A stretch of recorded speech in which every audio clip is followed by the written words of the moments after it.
What is up, everybody? Welcome to Pub Sports Radio and welcome to Stat Diggers for UFC 296.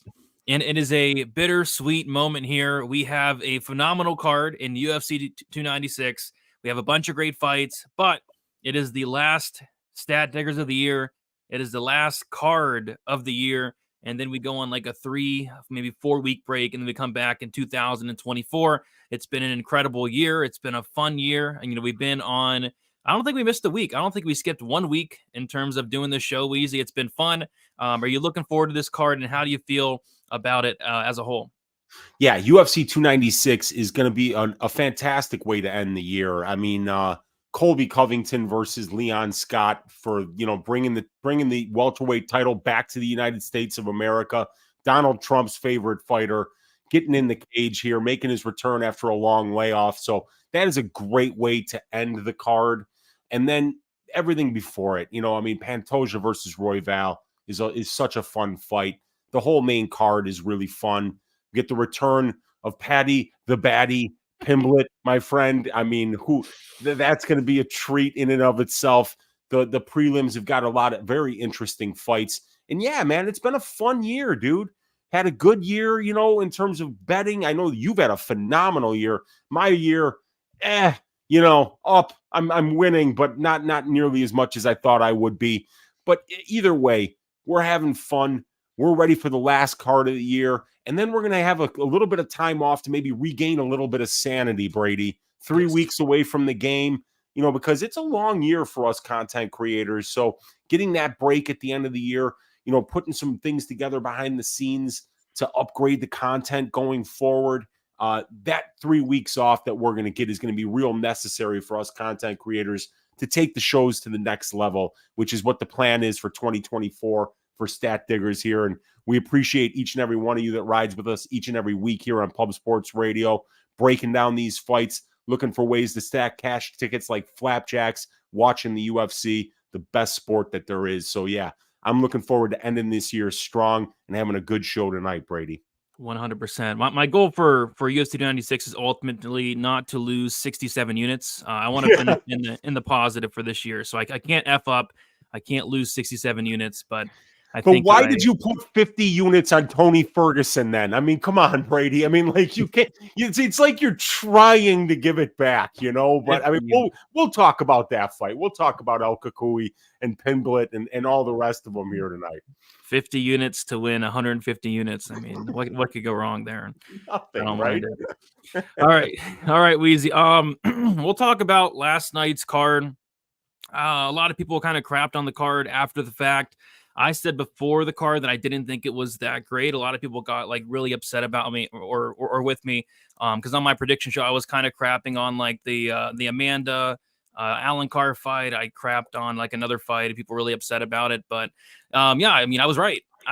You guys were wrong. It was a terrible fight, and the card wasn't that great. So, but we made some money, Weezy, which is always good.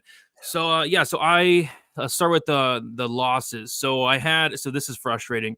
I had Khalil Roundtree to win in round 1 and Khalil Roundtree to win in round 2. And by my surprise, Khalil Roundtree gets his first knockout in the UFC that came after 1.5 rounds.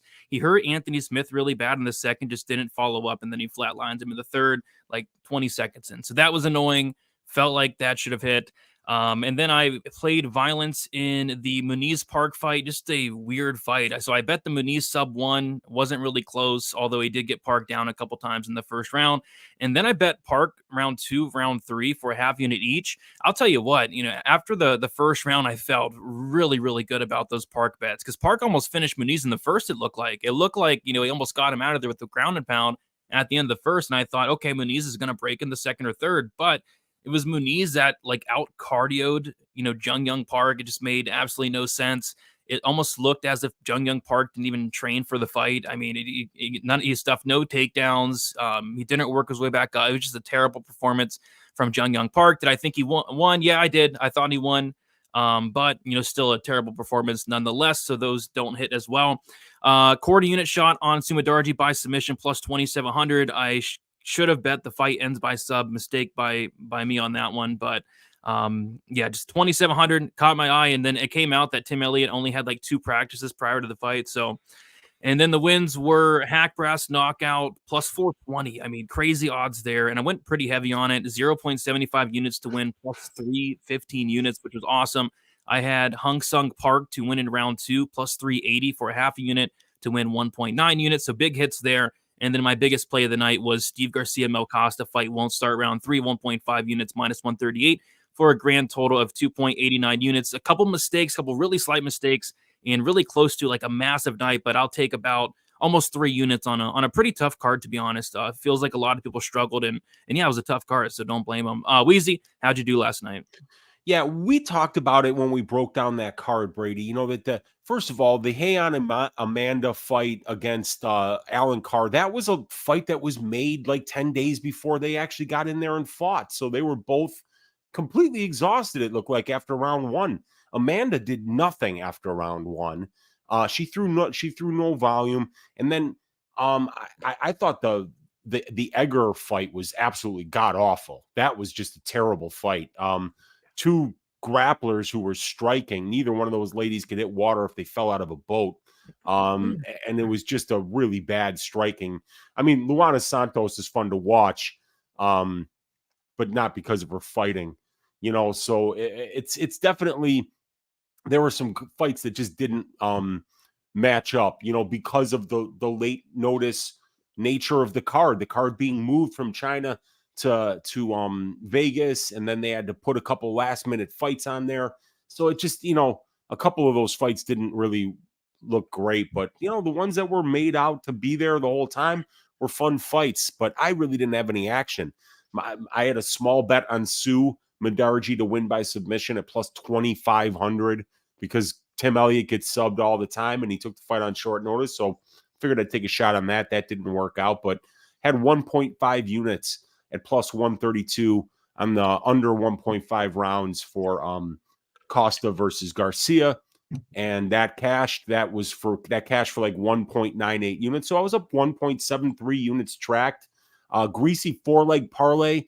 3 of the 4 legs hit, Brady. The one that didn't was fight doesn't go to decision for Muniz Park.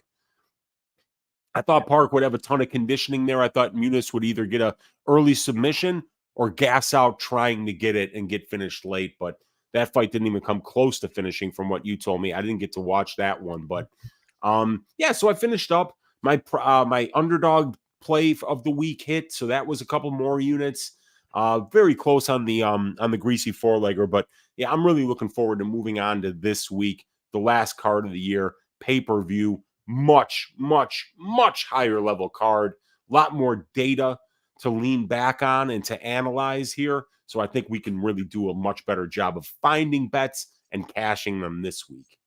Yep, let's do it. Looking forward to ending the year on a high note. Before we get started, if you guys could please do us a favor, leave a like on the video, subscribe here to Pub Sports Radio.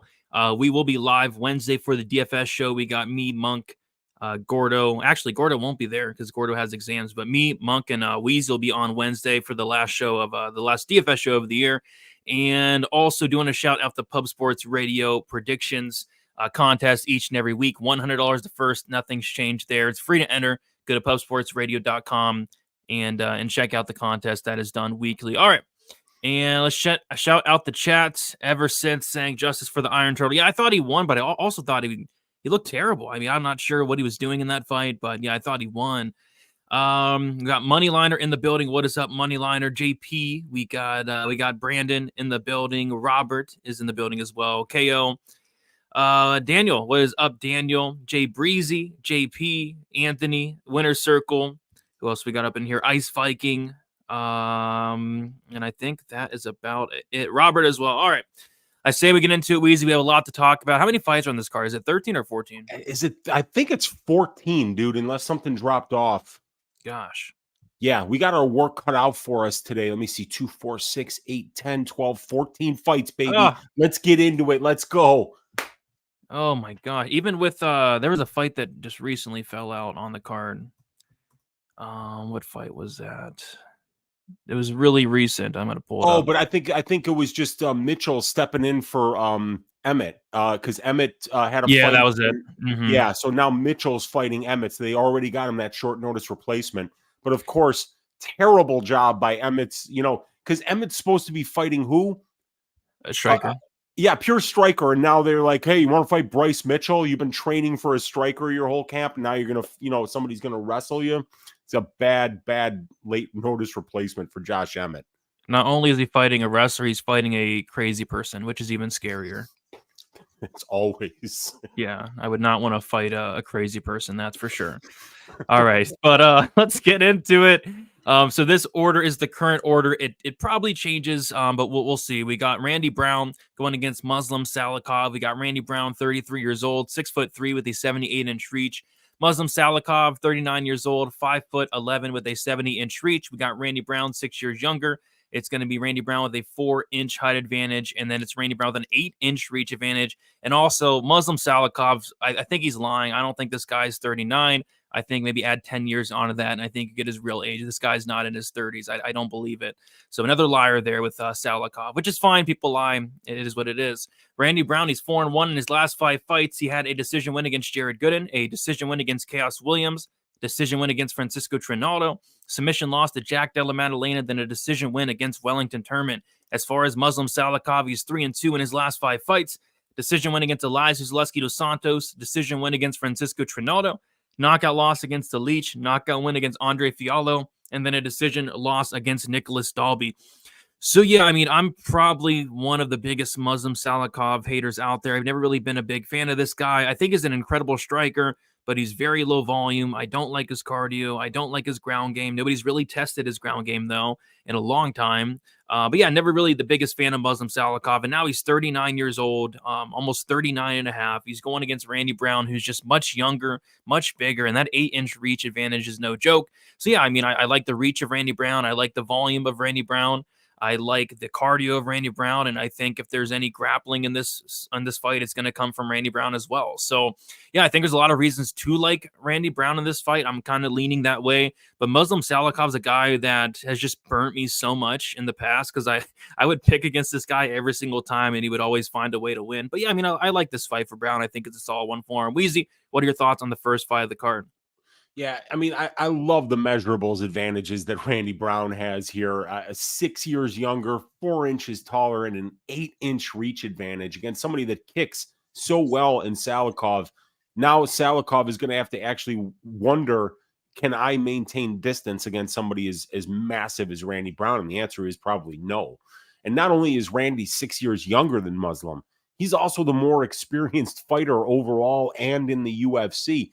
Randy has 55 more minutes of cage time in 3 years less as a pro. So Randy has been the far more active professional in comparison to Muslim. And Randy also has the UFC experience advantage with 7 more fights and 65 more minutes of octagon time. And Randy's the far more active striker. He's attempting 14.15 distance strikes per minute compared to only 7 for Salikov. Randy does a decent job of using his length when he strikes, and he's got a positive distance striking differential of 1.15 over a 92-minute sample size of distance striking stats.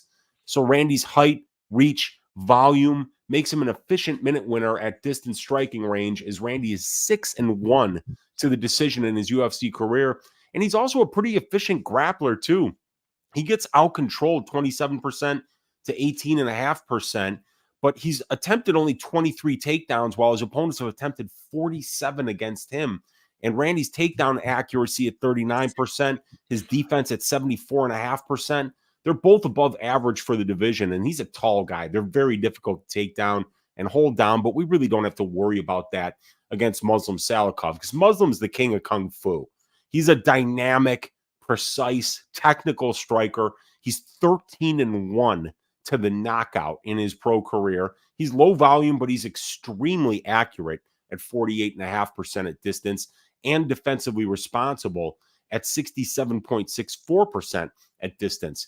He's 3-1 to the knockout in the UFC, and he's landed 3 knockdowns in his 9 UFC fights. You can see his one-punch knockout power in the Ricky Rainey and the Nordine Taleb fights, and his ability to throw fast, technical spinning shit always makes him a candidate to land highlight reel knockouts.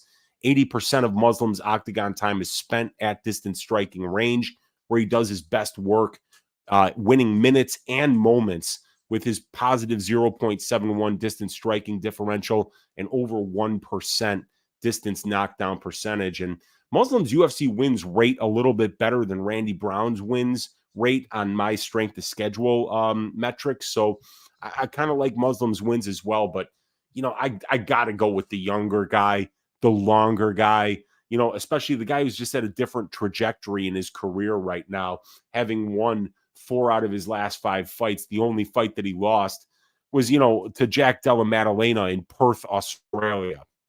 So, yeah, I like Brown here, I mean, he's a very unique problem to deal with. He's kind of like the welterweight Jalen Turner, where he's just massive, and while it's on the feet, it's just really hard to deal with this guy's length. There's always a price to pay when you try to close the distance on him. He can step in with those knees. He's got good straight punches down the pipe, and he's got an okay grappling game as well. So, yeah, I'm going with Brown here, but it's just a little wide here. Minus 260 right now on the money line. Yeah, checking the line for the first time today. Minus 260. I don't know about that. And the reason I don't know about that is because I have bet Randy Brown recently. I bet Randy Brown against Wellington Turman, and then I bet Randy Brown against Francisco Trinaldo. And I laid a decent price on both those, especially Trinaldo. I think I laid like minus 250 to minus 300. I was very confident in him there. Like, that fight was so close against like a 40-year-old Trinaldo. I'm like, what are you doing, Randy Brown? I thought he could even lost the fight when Trinaldo got him down, I think, in the 3rd round. But yeah, I mean, I just would not feel comfortable laying this price tag on Randy Brown, especially considering how dangerous Salikov is. But in terms of picking him, yeah, I'm going to pick him to win. But minus 260, I don't love it. We do have the over-under set at 1.5 rounds. So they got out, I think, 9 totals today, and 7 of them are set at 1.5 rounds. So this obviously should not be set at 1.5. The over 1.5 is juiced to minus 265. So yeah, I think we're going to probably wait for a 2.5 here later in the week. I don't know. I think I might lean, I don't know, maybe violence. Both these guys have power. Brown has a submission game as well, but both these guys are also, somewhat durable. Weezy, any thoughts on the total? I know 1.5, there's not much you can do. Obviously, it probably goes over.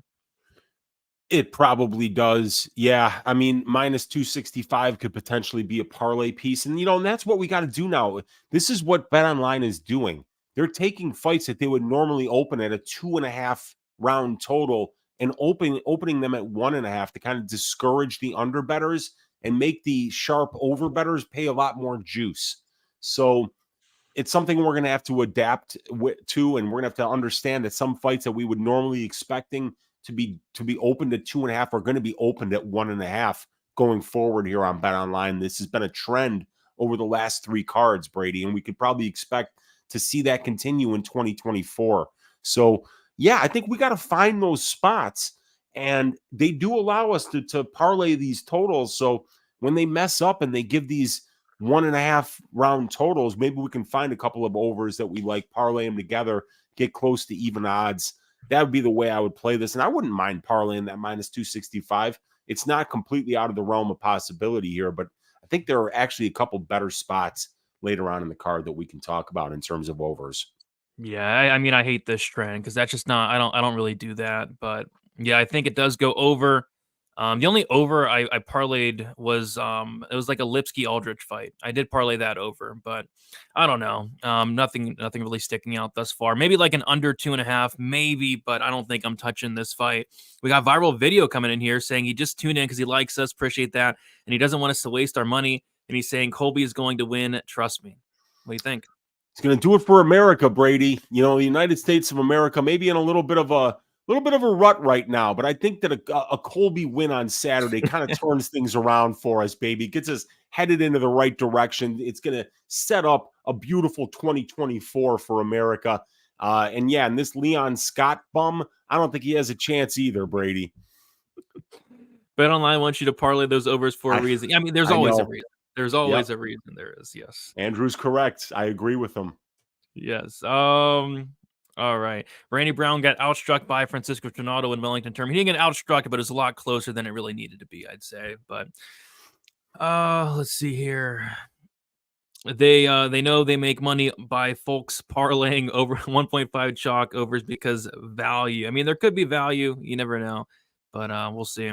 All right, we'll move on to the next fight. We have a heavyweight fight. Martin Buday going against Shamil Gaziev. We got Martin Buday, 32 years old, 6'4", with a 77-inch reach. Gaziev, he's 33 years old, 6'4", with a 78-inch reach. Buday, 1 year younger, same height, and a 1-inch reach disadvantage. Martin Buday, 5-0 in his last 5 fights. He had a TKO win on the Contender Series against Lorenzo Hood, a decision win against Chris Barnett, a decision win against Lucas Bresky, a decision win against Jake Collier, and then a submission win against Josh Parisian. As far as Shamil Gaziev, he had a submission win on the Contender Series his last time out. Heavyweight fight here, Weezy. Interesting heavyweight fight. It was nice to see Martin Buday finally go out there and do something. Like, I mean, this guy is so good. He has all the tools. BJJ brown belt. He can wrestle. He has a great ground game. He just never uses it. But in his last fight, he used it. He looked like he went out there and he wanted to make a statement. He did, and he finished Josh Parisian. So I like that. Gaziev's coming in here. This guy's undefeated. He doesn't look too bad. Weezy, what are your thoughts on this one? Yeah, this is going to be a fun one, man, because this Gaziev, he's got some power, dude. He's got some serious power on the feet, but Martin's going to be 2 years younger than Shamil here. Martin Buday has the overall and the UFC experience advantages. We like that. And Martin seems to be the more well-rounded and experienced fighter. First of all, Buday's got very good conditioning for a heavyweight. He's 4-1 to the career in his career to the decision. So he knows how to stay busy and win minutes. He's 7-0 to the knockout. He can definitely box. He's got a nasty clinch game, that's for sure, where he weighs on his opponents while landing knees and elbows and uppercuts. And Martin's first martial art is Brazilian Jiu-Jitsu, where he's got a brown belt and a 2-0 career to the submission, with the Kimura being his favorite technique. Martin's good everywhere, but spectacular nowhere. So the key to beating him is to find the area where you're better than him and keeping the fight where you're most comfortable. And Martin has the strength to schedule advantage, having fought in the UFC in 4 fights, while this is going to be Gaziev's debut. But Buday's UFC opponents' records, when you add them up, Brady, 4 wins, but 9 wins and 18 losses is the combined record of those guys that he's beating. So it's not like Buday is beating great UFC level competition here either. Now, Shamil Gaziev is a nasty finisher. He's finished 10 of his 11 pro wins inside the distance, 3 submissions, 7 knockouts. On the feet, Shamil has power in his hands, and on the mat from top control, he's got nasty ground and pound and 3 wins by way of rear naked choke. All of Shamil's stoppage wins come in the first round or in the first minute of round 2. He's very front-loaded. He's extremely dangerous wherever the fight goes while he has energy. And he's got dangerous striking. You can see it on full display in the Dolidko fight where he floored him with a perfect right to the body followed by a left hook, finishing with ground and pound immediately afterwards. He knocked out Darko Stosic with a beautiful lead uppercut that dropped him to the canvas and finished him with ground and pound. And we even saw Shamil land a knockdown on Dana White's Contender Series with the first straight right that he threw in that fight. So he's got power on the feet, and he can definitely wrestle, Brady. He's originally from Dagestan, so you know he has the background of a wrestler, and he's shown on his tape that he can get takedowns and dominate from top control with his ability to pass to dominant positions, land ground and pound, and make you give up your back for the rear naked choke. It still remains to be seen, though, if he's got the necessary conditioning to push a wrestling-heavy game plan at the UFC level for 15 minutes. And the tape we saw in the Kornilov fight when he fought Kirill Kornilov in Aries, it didn't look good, as both guys were absolutely gassed after one hard round. So, yeah, this is a pretty good heavyweight fight, in my opinion. I think Buday is a great prospect. Like you said, he just seems to be a little bit hesitant to step on the gas. And I don't know why he is. He's got really good conditioning and good output. If he would just step on the gas just a little bit more, clinch up a little bit more, sit down on his punches a little bit more, I think Buday would be a lot more dangerous. And I think that he's good enough to be top 10 in this division probably, because he's pretty good everywhere. But this guy Gaziev is going to be very dangerous early, Brady. Very dangerous early, whether if it's him getting a takedown. We haven't seen Buday We haven't seen the takedown defense tested from Budai yet. So this is going to be something that we're going to find out here. And I think Gaziev, if you are going to bet him to win in round 1. Or, I think if it gets out of round 1, this guy's conditioning is going to be very, very suspect. And trying to take a dude down like Martin Budai and hold him down is going to be exhausting. I like it. There's a couple ways I'm looking at maybe attacking this one. So they have the over-under set at 1.5, which is, yes, this fight should be set at 1.5. That makes perfect sense to me because Shamil's been over 1.5 only one time in his 11 fights. So, yeah, maybe the under's not terrible. Maybe the Budai late props aren't terrible as well. Because like you said, if this fight does get extended, I do favor Budai. So I'm looking maybe at like some Budai late props, Gaziev early props, and maybe the under at plus 160. It is for a Gaziev fight. I don't think that's too terrible. But I guess the only worry would be Budai having any urgency whatsoever. Sometimes he does, sometimes he doesn't. Last time he did. We'll see if he does this time. But yeah, this is a fun fight. We have Budai minus 175 and Gaziev plus 150. I don't know. What do you think of the line? I think I might lean Gaziev, but like you said, if you want to bet on maybe the first round prop instead. After I taped this, I said to myself, I think Budai is going to be around minus 170, right? And it was right there. But the way I see it, dude, I wouldn't want to lay minus 170 on Budai. No. I'd rather get a live entry after round 1. If he survives round 1, or we can get that necessary information, right? Budai has he's faced one takedown attempt in 4 UFC fights. So if Gaziev goes out there and starts trying to wrestle immediately, we're going to find out some new information about how Martin deals with that at this level. Gaziev, even though when he was exhausted in that Kirill Kornilov fight in Aries, he still got some takedowns against that dude. And that guy is a very good fighter. Kornilov, a high-level glory kickboxer who's pretty well-rounded and was undefeated going into that fight. So that's a pretty good win for Gaziev. But both dudes completely exhausted after round 1. So I think that's something that's very important to note, that if you're on that Budai side, maybe just wait until after round 1, get a live entry near the end of round 1 if you don't see Gaziev being able to dominate with the wrestling past that point. Yep, I agree. I would much rather live bet Budai than bet him at minus 175 here because Gaziev does look good. He looks good. Just, what does he look like after the first round? We don't really know. Yep, absolutely.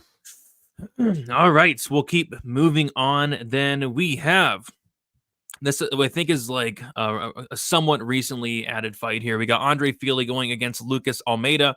We got Andre Fili, 33 years old, 5'11" with a 74-inch reach. Lucas Almeida, 32 years old, 5'11" with a 71-inch reach. We got Almeida 1 year younger, same height, and then Fili with a 3-inch reach advantage. We got Fili. He is 1-3 and 1 no contest in his last 5 fights. A decision loss against Bryce Mitchell, the no contest against Daniel Pineda, knockout loss against Joe Anderson Ritu, decision win against Bill Algeo, a decision loss against Nathaniel Wood. As far as Lucas Almeida, he is 3-2 in his last 5 fights. Had a decision loss on the Contender Series against Daniel Zellhuber. He made his debut against Michael Trezano, went out there and knocked him out in the 3rd round, and then got completely dominated by Pat Sabatini and lost that fight by 2nd round submission. I think this is a fun fight here, Weezy. I think it's one of those fights where these guys are going to stand and bang until one man falls. I feel like Fili has not wrestled much recently, but he has wrestled a lot like early in his career. I feel like it would be very wise for Fili to start wrestling here. We saw Almeida completely exposed in his last fight against Pat Sabatini, just showing no takedown defense, no get-up game. With that said, though, Fili is definitely not Pat Sabatini, so although I think Fili can get takedowns, I'm not sure he's able to control Almeida. So, yeah, I feel like this fight primarily stays standing here. I feel like these guys are going to hit each other in the face a little bit, and I think it's going to be a very fun fight. Weezy, what are your thoughts on this one here? Yeah, I think the last thing that I wrote on this was Fili's a damn good striker, but he might want to wrestle in this matchup because Lucas is dangerous and durable at distance striking range, man. And that's the truth. I mean, like, as good of a kickboxer as Andre Fili is, it's dangerous to go out there and trade with guys like Joe Anderson Brito, for instance, because the way that Almeida swings on the feet, it's a lot like the way Brito swings on the feet. So it's fine. You know, you're being technical. You're landing your jab. You're landing your leg kicks. And then one overhand right turns out your lights and it's over. And we've seen that happen to Fili a couple of times at this level. And that's what I really worry about here with Almeida, because this guy's just, I mean, he's not looking to point fight with you, Brady. You know, he's not looking to win minutes. He's not pumping a jab out there. He's not going to mix in a takedown at the end of the round to kind of like seal a close round. This dude's looking to punt your head into the fucking cheap seats and do it violently. And he's going to manage his output over 3 rounds so that the power will translate late in fights for Lucas Almeida. He's not just a guy that's going to swing with all of his might, with all of his punches, and then be done after round 1. He can get finishes late in fights. We've seen him do it on the regional scene. We've even seen him land big shots late in the fight on Dana White's Contender Series against Zellhuber, where if Zellhuber didn't have the chin that he had, he probably wins that fight. You know, we have to worry about Lucas Almeida kind of getting done to him what Pat Sabatini did to him. But that's not Fili. Fili can get you down. He can get to your back and win minutes with his grappling, and that's why he's the favorite here, Brady. It's the same line as the last fight. Fili's about the same amount of a favorite as Budai is, right? And I think there's good reasons for that, right? With Fili, you got the more experienced guy. He's only 6 months older than Lucas Almeida, but he's got a 3-inch reach advantage. He's got 17 more pro fights. He's got 18 more UFC fights, over 200 more minutes of UFC octagon time in comparison to Almeida. He's fought the much better brand of competition. He's the better wrestler, and he's just as good of a minute winner, I would say, at distance as Lucas Almeida is. It's just Lucas Almeida's moment-winning potential, whether it be with his chokes when you're trying to take him down, or whether it be with the power shots that he's throwing on the feet. I think Almeida, why don't we just do the same shit we've been doing with every Lucas Almeida fight and just bet the finish-only prop for Lucas Almeida? Let's do it. We cash on it with Trezano. We look like morons against Pat Sabatini, right? Morons. Yeah, did you do it too? Because I know I did. I went back to the well. Okay, all right. So it wasn't just me. All right. Yeah, so yeah. I mean, if chin for chin, I'm going with Lucas Almeida here. I'm rolling with Lucas. I mean, and especially because Lucas just is a little more dangerous on the feet too. I think he just throws with a lot more power and purpose. So I think Almeida's not a bad finish only prop. Since he's the underdog, you get that finish only at plus money. I think that's a pretty good way to play him, because we were talking about it, Brady. Fili's only finished 3 of his 10 UFC wins. Guy's definitely a better minute winner than he is a moment winner. And I think that's what the narrative of this fight is. Fili's going to win the minutes of this fight up until he loses the moments, and he may or may not lose moments because he is a veteran, because he can game plan for this guy and he's got good coaches over there at Team Alpha Male. He's been there forever. He's fought everybody. There's nothing that Lucas Almeida's bringing that he hasn't seen before from Joe Anderson, Brito, or any of the other studs that we've seen him in the cage against. So, yeah, this is going to be an interesting fight. I think it's going to be a close fight. And I think that there's some value on a Lucas Almeida finish-only prop or a Lucas Almeida inside the distance. I could see him potentially finishing this fight. Yeah, I think we're seeing it the exact same way. I liked Almeida against Sabatini, man. I mean, with Sabatini, you just have to touch his chin once. But shout to Sabatini, he didn't give Almeida one chance. So yeah, Sabatini fought a perfect game plan there. But yeah, this is a fight where, yes, Fili can get takedowns if he wants them, and he probably will get takedowns. I just don't think he has the best control. I think these guys primarily strike, and yeah, Fili's been finished 4 times in the UFC. Almeida's super, super tough. He's a BJJ black belt. I know he got submitted by Sabatini, but just a different level of grappling there. And yeah, finish only could be a great look, because I was looking through it last night. Andre Fili, only 3 finish wins in 20 fights. I thought it'd be a lot more than that. I mean, this guy throws hard. I think he's either a brown belt or black belt in his own right. But yeah, only 3 finishes, and he's been in the UFC for like 10 years. It's crazy. So Whereas with Almeida, when he's winning by finish. I don't think he has any decisions. So yeah, finish only, and it's probably plus money unless BetOnline's watching this show right now. You never know. They've taken some money from us before on finish only props, so maybe they're laughing their asses off, putting it at plus 200, and then we're going to see Philly go out there and choke this dude out. But yeah, this is a good fight, Brady. Lucas Almeida always brings really fun fights, and I mean, this one should be no exception. Yeah, I bet they were laughing their asses off when we bet Mark Madsen finish only against Jared Gordon. Yeah, and I remember being like, these idiots put it at plus money, Brady, and I fucking slammed it. And then I was just like, you got to be kidding me. Is Gordon's knocking people out in the first round now? Yikes, man. So, yeah, we'll see. What a time to be alive. Feely is Jamie Malarkey. If that's true, maybe I go back to the well with the knockout prop on Almeida. If Feely is Jamie Malarkey, but I don't think that. I don't think his chin's that bad. Yeah, I mean, like Feely's but Feely's not great defensively. You could see that number there in the distance striking. I'll highlight it right there. That's the 52.94%, Brady. Yikes, man. I mean, and Almeida, the same thing, but that 53% distance striking rating, that's over 145 minutes of distance striking stats. So Feely's hittable, and Lucas Almeida hits very hard. Brady, do you think Anthony Smith should retire? It's actually funny. Whenever I first started doing content, people were like, Anthony Smith should retire. And that was like 4 or 5 years ago. And he's still fighting. So do I think he should retire? Yeah, but he's one of those guys where he just can't count him out. And then in his next fight, he's probably going to shock everybody and win. I mean, Anthony Smith, I don't know. He just doesn't make a ton of sense. But I don't see him retiring anytime soon. I don't think. Should he? Probably, but is he going to retire? I don't think so. All right. Did you watch that Smith Roundtree fight at all, Weezy? Yeah, I did. I watched that whole fight. What do you think of the game plan? People were really upset with the game plan of Smith in that fight. Yeah, I mean, look, dude, you got to wrestle against Khalil Roundtree, man. I mean, you have to. You've got it. Look, Anthony Smith has 50 fucking fights, Brady.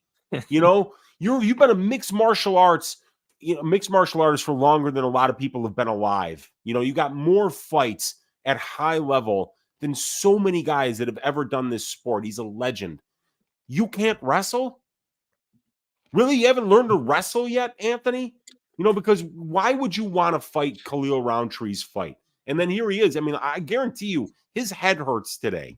His legs hurt today. His back, everything hurts.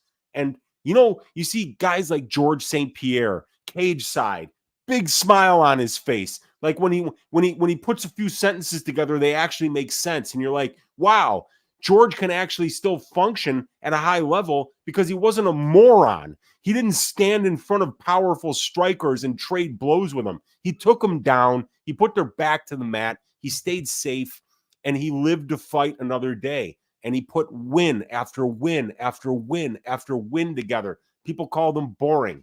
People called him pedestrian. But the guy was as dominant as as anybody that ever fought in the sport. And he didn't absorb all this damage. Yeah. Guys like Tony Ferguson are going to be eating all their meals through a straw 5 years from now. And guys like George St. Pierre are going to be the ones changing his diapers, because he's the one who's still got all of his faculties because he fought smart. He used his head, and he fought in a way where he didn't have to take all this damage in order to get wins. Yeah, and I love betting on smart fighters. Like when a fighter implements a game plan, it really gets me going. Like Mark Diakese, like people were calling his fight boring. I was loving every second of it when I had Mark Diakese against that Caio Fernandez dude. That was a good game plan. I like it. I like it when fighters fight smart. All right, we'll move on to the next fight. I'm really looking forward to this fight. We got Tagir Ulanbekov going against Cody Durden. We got Ulanbekov, 32 years old, 5'7" with a 70-inch reach. Cody Durden, 32 years old, 5'7" with a 67-inch reach. We got the same age there, same height, and it's going to be Ulanbekov with a 3-inch reach advantage. Ulanbekov, he's 4-1 in his last 5 fights. He had a decision win in his debut against was his debut against Bruno Silva or was it against Alan Nascimento? I forget. For Ulanbekov. It was Ulanbekov was against Bruno Silva. Bruno Silva. Okay, so he made his debut against Bruno Silva, and then his next fight was against Alon Nascimento, won that fight by decision. Lost a decision to Tim Elliott, and then he beat Nate Maness by first round sub. As far as Cody Durden, he is 4-1 in his last 5 fights on a very good run here. He had a submission loss to Muhammad Makayev. Then he got a knockout win against JP Bays, a decision win against Carlos Mota, Charles Johnson, and Jake Hadley his last time out. Cody Durden's been on a roll here, Weezy. I feel like he's going to probably be one of the most popular, if not the most popular dog on the card this week, and that's because he just keeps on cashing as a dog. He was a dog against Hadley. He was a dog against Johnson. I bet him there. And I think he was even maybe a dog against Moto, or that line was really close. But yeah, I mean, Cody Durden continues to get it done. Damn right. And I mean, like, you want to talk about somebody that's got that dog in him, you know, there's that meme on Twitter, you know, me checking to see if I still got that dog in me. And it's like a Rottweiler up on the counter looking in the mirror. That's Cody Durden, my friend. Yeah. I mean, that dude's arm was bent the completely wrong way there against Jake Hadley. And not only did he fight through that, and he was genuinely hurt. You know, most dudes tap to that. That's a loss for a lot of guys. Cody fought through that and then was beating him up with that arm the rest of the fight. You know, I mean, he's something else, dude. This guy was a guy who a lot of people were actually saying like that JP Bays was going to run through him like a hot knife through butter. And he comes out and he destroys Bays, breaks his face in half. And then he beats Mota, beats Johnson. And then, you know, Hadley, that was a fight. I think he took that on short notice, didn't he? I think so, man. Yeah. He took that on short notice, had his arm completely broken, and beats him. You know, really just going to that wrestling over and over and over again. 2-time high school state champion in the state of Georgia. 58 takedown attempts for Cody Durden in 8 UFC fights. That's 10.82 per 15 minutes. 5.41 takedowns per 15 minutes. He just puts a pace on you that most human beings cannot sustain for 15 minutes. We're going to find out a lot about Tagir here because we know what we already know what Tagir does well. He's a great wrestler. He's training with Khabib Nurmagomedov. He's family with this guy. Growing up in Abdul Manap's gym, you know, so this guy has been, you know, crotch sniffing with the best crotch sniffers out there. And he's a very, very high level wrestler and submission grappler. Nasty submission finish against Tagir Ulanbekov. So Durden's going to get all he can handle here because Ulanbekov unusually tall and long for the division. Going to have a 3-inch reach advantage here. These guys' experience numbers are very similar overall. Durden's got a few more fights. Ulanbekov's got a few more minutes of cage time. But it's Durden who's got the UFC experience advantage. But I don't necessarily think that Durden's UFC experience advantage means much because Ulanbekov was fighting better guys before he got to the UFC than Durden was fighting in the UFC. If you look at guys like Bays, Mota, Charles Johnson, 3 of the last 4 wins, you know, they're not like Zhalgas Zhumagulov for 5 rounds and some of these other studs like, I think he fought that other guy, Ulanbekov has fought some very good Russian fighters on the Russian regional scene. So he's been wrestling at the highest level for a very long time. On the feet, you know, I think that these guys are going to be very well matched. Durden's a little more accurate. Ulanbekov's a little more defensively responsible. Both throw a good amount of volume. But, you know, I mean, these guys are very well matched, Brady. What's the line? It's actually, I'm kind of surprised where the line's at because, like I said, I think Durden's gonna be a very, very popular dog this week. Tagir's minus 172 and Durden is plus 147. Yeah, you got to pay that Russian tax all the time, you know, and Ulanbekov is Russian and he's training with the Nurmagomedov. So, and something to keep in mind here, you know, Cody Durden career 5-3 to the submission. Ulanbekov 7-0 to the submission. So, you know, that might be where, you know, if this fight does get to the ground, we might be able to kind of count on Tagir to be the guy throwing up the more effective submission attempts? Maybe. I mean, don't forget, he's 5-3 to the submission, and a lot of people would have tapped to what Hadley had him in. Yeah. So, when this does get to the ground, we have to ask ourselves, who's the more dangerous submission grappler? And the answer to that might be Ulanbekov here. Who's the guy who can maybe wrestle for a longer period of time in a more effective way? That might be Durden, because pace is something that you just can't teach. And Durden has it in spades. His pace is phenomenal. Yeah, and I agree. This is kind of how I'm seeing it. Tagir by sub or Durden by decision is kind of how I'm seeing it, because Tagir, he has finished half his wins by sub. That's something Cody Durden has struggled with in the past, getting submitted, 3 submission losses on his record there. But yeah, I mean, if this fight does go the distance, I think Durden's very live to win it. Absolutely. This is a great fight, Brady. I can't wait for this one. And Dix is saying, Weezy, what I realized last night, that Sumadarji is the Chinese Phoenicia Salvador. The writing was on the wall. Was your fraud detector going off last night? It wasn't, man, because I was worried about Tim on very, very, very short notice taking that fight. That's always something that you have to worry about. And Sumadarji's got really good striking. It is really very good. Serious power in his hands. So, no, it wasn't. And I'm sorry to say, Dixon, that I actually picked Sumadarji and even lost a quarter unit on his sub prop. So, yeah, I wish I could tell you all that I saw it first, but I didn't. I got caught with my pants down a quarter unit. A quarter unit on that bet. So, maybe I can crash at your place for a couple of months, Brady. I don't think he's a fraud. I just think his ground game's I think he's matchup dependent. Like, you give him another striker, I think he'll be fine in a lot of matchups. But grappling, it's just he's clearly never made any improvements in the grappling from when he first got in the UFC and out. So, but yeah, I think he's a great striker. It's just the ground game, not great. Yeah, that's for sure. Yeah, that is Zaruk Adashev win.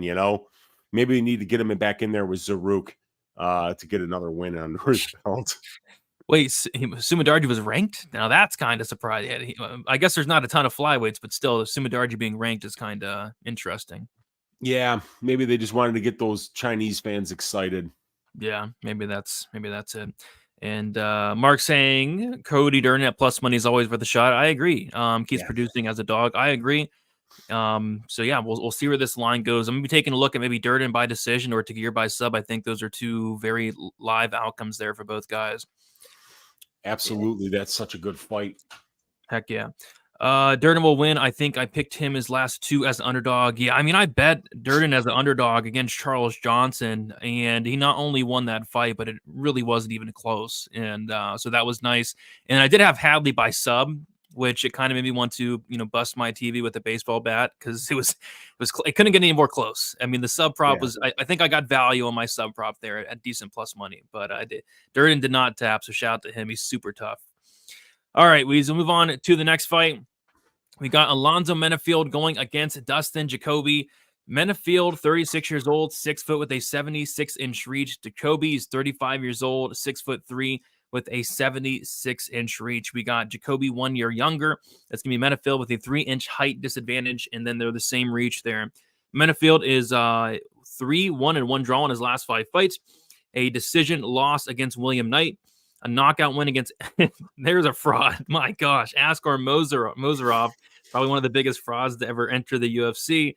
Serkinov, knockout win, draw against Crute, and then out of nowhere, like a submission win against Jimmy Crute. That's pretty hilarious. As far as Dustin Jacoby, he is 3-2 in his last 5 fights. Decision win against Mikhail Olazechuk. Knockout win against Daun Bum. A decision loss against Khalil Roundtree, decision loss to that liar, Azamat Mirzakhanov, and then a knockout win against Kennedy Nzechukwu. Yeah, light heavyweight fight here, fun fight here. I think, I don't know, it's one of those, I think it's moment winner versus minute winner here. Dustin Jacoby, obviously a phenomenal kickboxer. He has solid cardio, solid volume, has some power in his own right. And then on the Menafield side, you just have a ton of power. I mean, this guy's very, very powerful, tons of knockouts on the record.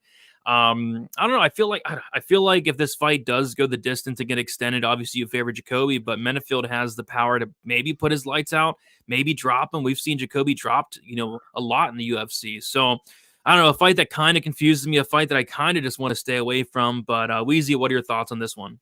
Yeah, if I were to tell you that Dustin Jacoby's the younger fighter here, I mean, I was surprised by hearing that, and then he's also the taller fighter, the more experienced fighter, a few more minutes at the UFC level, definitely the better technical kickboxer.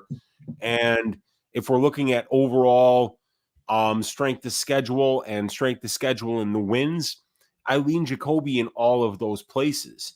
Can I count on Alonzo Menafield to grapple here? Probably not. Even if he does, I don't think he does it successfully against Dustin. So I think that this is going to be a kickboxing match. You look at Dustin, 83.75%. This number I'm highlighting right there. That's the percentage of his cage time, which is over 100 minutes in the UFC, that it's spent at distance striking range. So Dustin's going to be the taller dude. He's going to be the better technical kickboxer, obviously, here.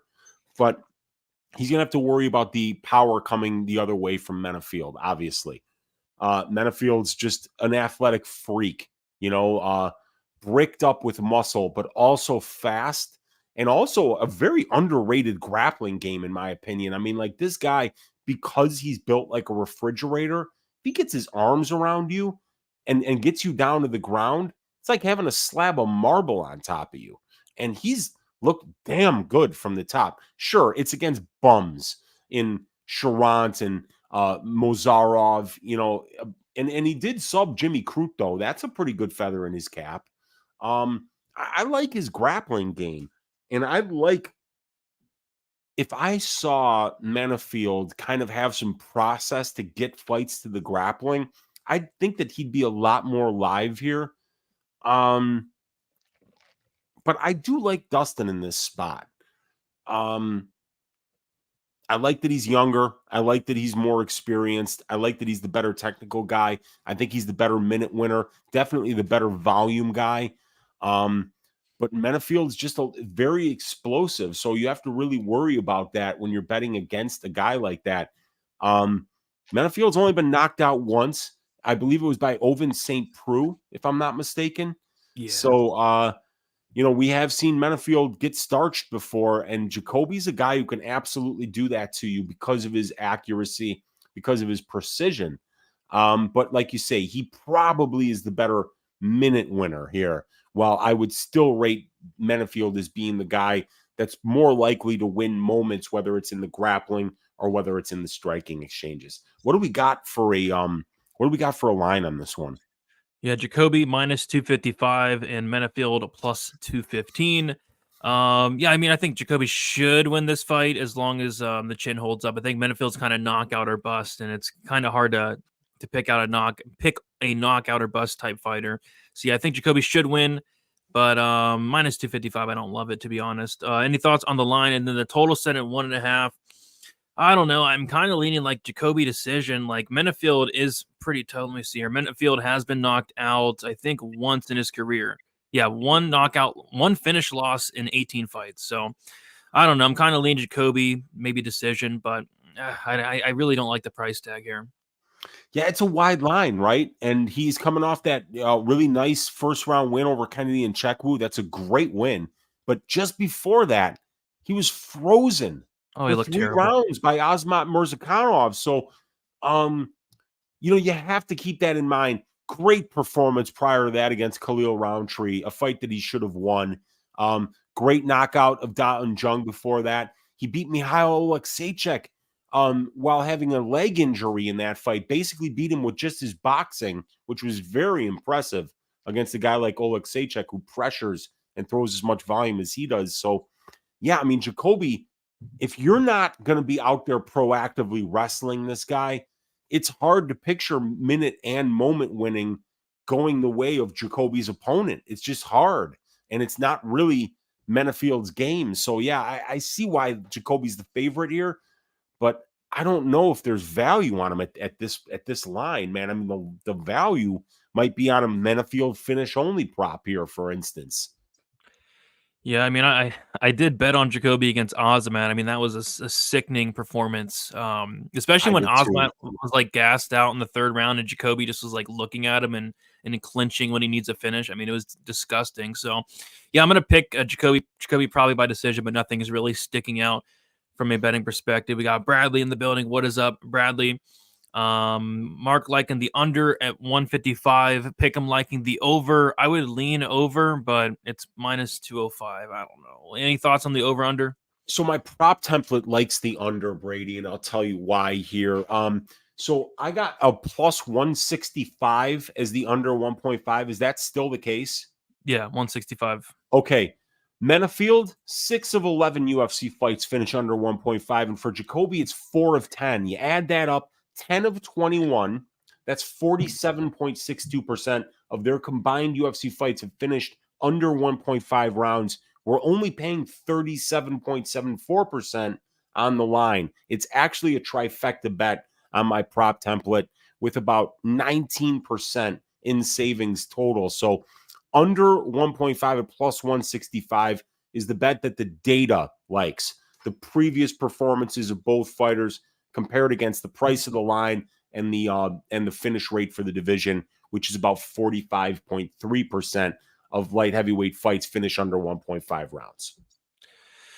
Yep. I don't know. I don't think I'm touching a total. Menafield has a brick head. That he does. This dude he's a big giant head there.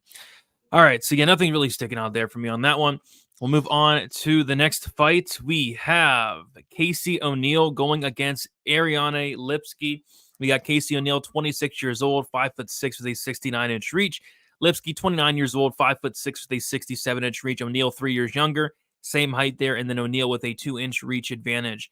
O'Neill is 4-1 in her last 5 fights: a knockout win against Shannon Dobson, a submission win against Laura Procopio, a knockout win against Antonina Shevchenko, a decision win against Roxanne Modafferi, and then a decision loss against Jennifer Maia.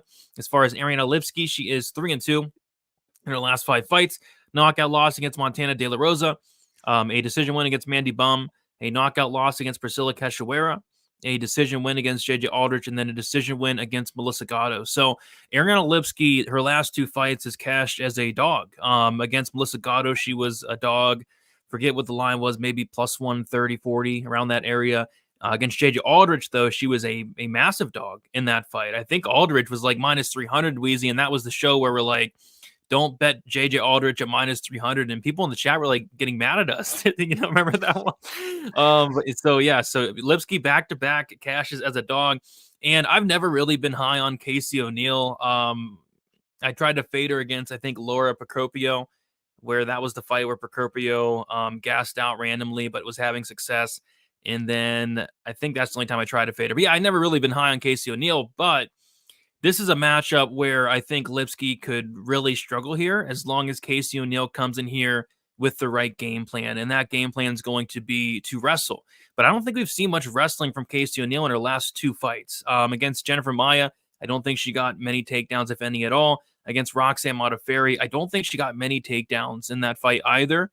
But the times we have seen Lipski taken down, it's just been bad. I mean, what Montana De La Rosa was able to do to Ariane Lipski, she was able to take her down, just beat the crap out of her. Like, O'Neill's ground game is very good. So yeah, I mean, if O'Neill comes in here with the right game plan, I feel like she covers her price tag and more, and potentially even finishes Lipski, who Lipski's been finished a ton. Ariane Lipski's been finished 4 times, all by knockout. So although I'm not the biggest fan of O'Neill, I feel like stylistically this is a matchup where she should go out there and win. And on top of that, O'Neill, she's very young. She's 26 years old. We're bound to see some. Is everybody all right out there? Okay. Hopefully the baby didn't fall. My gosh. But yeah, you hear a thud, dude? There was something that fell out there. Gosh. Dear God, no. Everything's okay. Everything's okay though. Okay, good. Yeah, so give me O'Neill, and O'Neill potentially inside the distance. Like, a lot of people, including me, thought JJ Aldrich might even be able to take Lipski down and finish her. Why can't O'Neill, take Lipski down and finish her? But if O'Neill goes out there and strikes with Lipski, I mean, Lipski's going to win. So I guess it all comes down to the game plan of O'Neill. Is she going to wrestle or not? If she does, I think she makes it look quite easy. Weezy, what are your thoughts on this fight here? Yeah, Casey O'Neill's still only 26 years old, so she's still got a fully developed, her MMA skill set is developing at this point, and the striking isn't quite there yet. What is there is the wrestling, the top control, the Brazilian jiu-jitsu. That's all there. But her last 2 fights were kind of bad matchups because Roxanne Modafferi is a BJJ player at heart, and Jennifer Maia is a BJJ black belt. You really don't want to really be on the ground with her. So she kind of fought their fights, and boy, she kind of barely outstruck Roxanne Modafferi in that fight, And then Jennifer Maia is a tough matchup. She's a veteran. Her record is like 6-6 in the UFC. But at the same time, Jennifer Maia is fighting the top level competition in the flyweight division. So, I think people might just be a little bit low on Casey now after a kind of a disappointing performance as a huge favorite against Roxanne. Then there's that long layoff. Then we got the Maia fight where she comes back and she loses a decision to a 500 UFC fighter. But Ariane Lipski, they do have one shared opponent, and that's Antonina Shevchenko. And Casey O'Neill knocked out Antonina Shevchenko while Ariane Lipski was knocked out by Antonina Shevchenko, and it was the ground game, I believe, of Antonina that got the job done there, if I'm not mistaken. So Casey is going to be a little bit out of her depth on the feet. But Ariane Lipski is showing really good takedown defense. 8 of 37 her opponents have been on takedowns against her. That's over 78% takedown defense. And even though Ariane Lipski is only attempting about 20% of the takedowns in her fights, she's getting 40% of the control time. So while Lipski is going to be better on the feet, and O'Neill should be better in the grappling, wrestling, and BJJ exchanges, I kind of feel like Ariane Lipski's ground game and takedown defense might be improving at a faster rate than Casey O'Neill's striking. So I'm not sure where the line is here, but Ariane Lipski is still on the right side of 30. She's a lot more experienced than Casey, 14 more fights, about 70 more minutes in the pro cage, 5 more fights at the UFC level, and 50 more minutes of octagon time. Ariane's got serious power on the feet, Brady. We do know that for a women's flyweight fighter. She's going to be the far more powerful fighter on the feet here. And while Casey O'Neill does throw a lot of volume, that's a bad thing to do against somebody like Lipski, who does have that power, who's a lot more precise of a kickboxer. She kind of just comes in throwing hands. That 62% striking defense of hers is probably going to get exploited a little bit, and she might even get dropped on her ass. So I think that this is a close fight here. You look at Lipski, she's fought the better brand of competition, and her UFC wins are much better than Casey's as well. So, I think that there could be some value on Lipski here, depending on what the line is. What is the line? Yeah, I mean, Gatto's not Gatto. O'Neill's a pretty decent sized favorite, I think. Yeah, minus 193. And I guess the question I have, Weezy, is Lipski's takedown defense improving, or did she stuff 19 takedowns against JJ Aldrich and Melissa Gatto?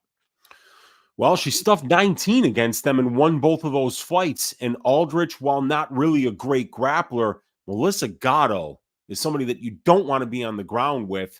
And Lipski was able to achieve that and win that fight via split decision. So I think it's a step in the right direction, right? Still only 29 years old is Ariane Lipski. So if we just saw Casey O'Neill get pieced up at range by Jennifer Maia and then actually lose minutes on the feet to Roxanne Modafferi, I would suggest that, yeah, man, maybe Lipski's grappling game is improving at this point in both of their careers a little bit faster than Casey O'Neill's striking game, which maybe leads me to believe there's some value on Lipski here. Maybe. I mean, am I crazy? No, you're not crazy. Like, I feel like whoever wins this fight, it's going to look fairly one-sided. Like, if Lipski is able to stuff the takedowns, it's not even close, in my opinion. And if O'Neill's able to get takedowns, it's not even close.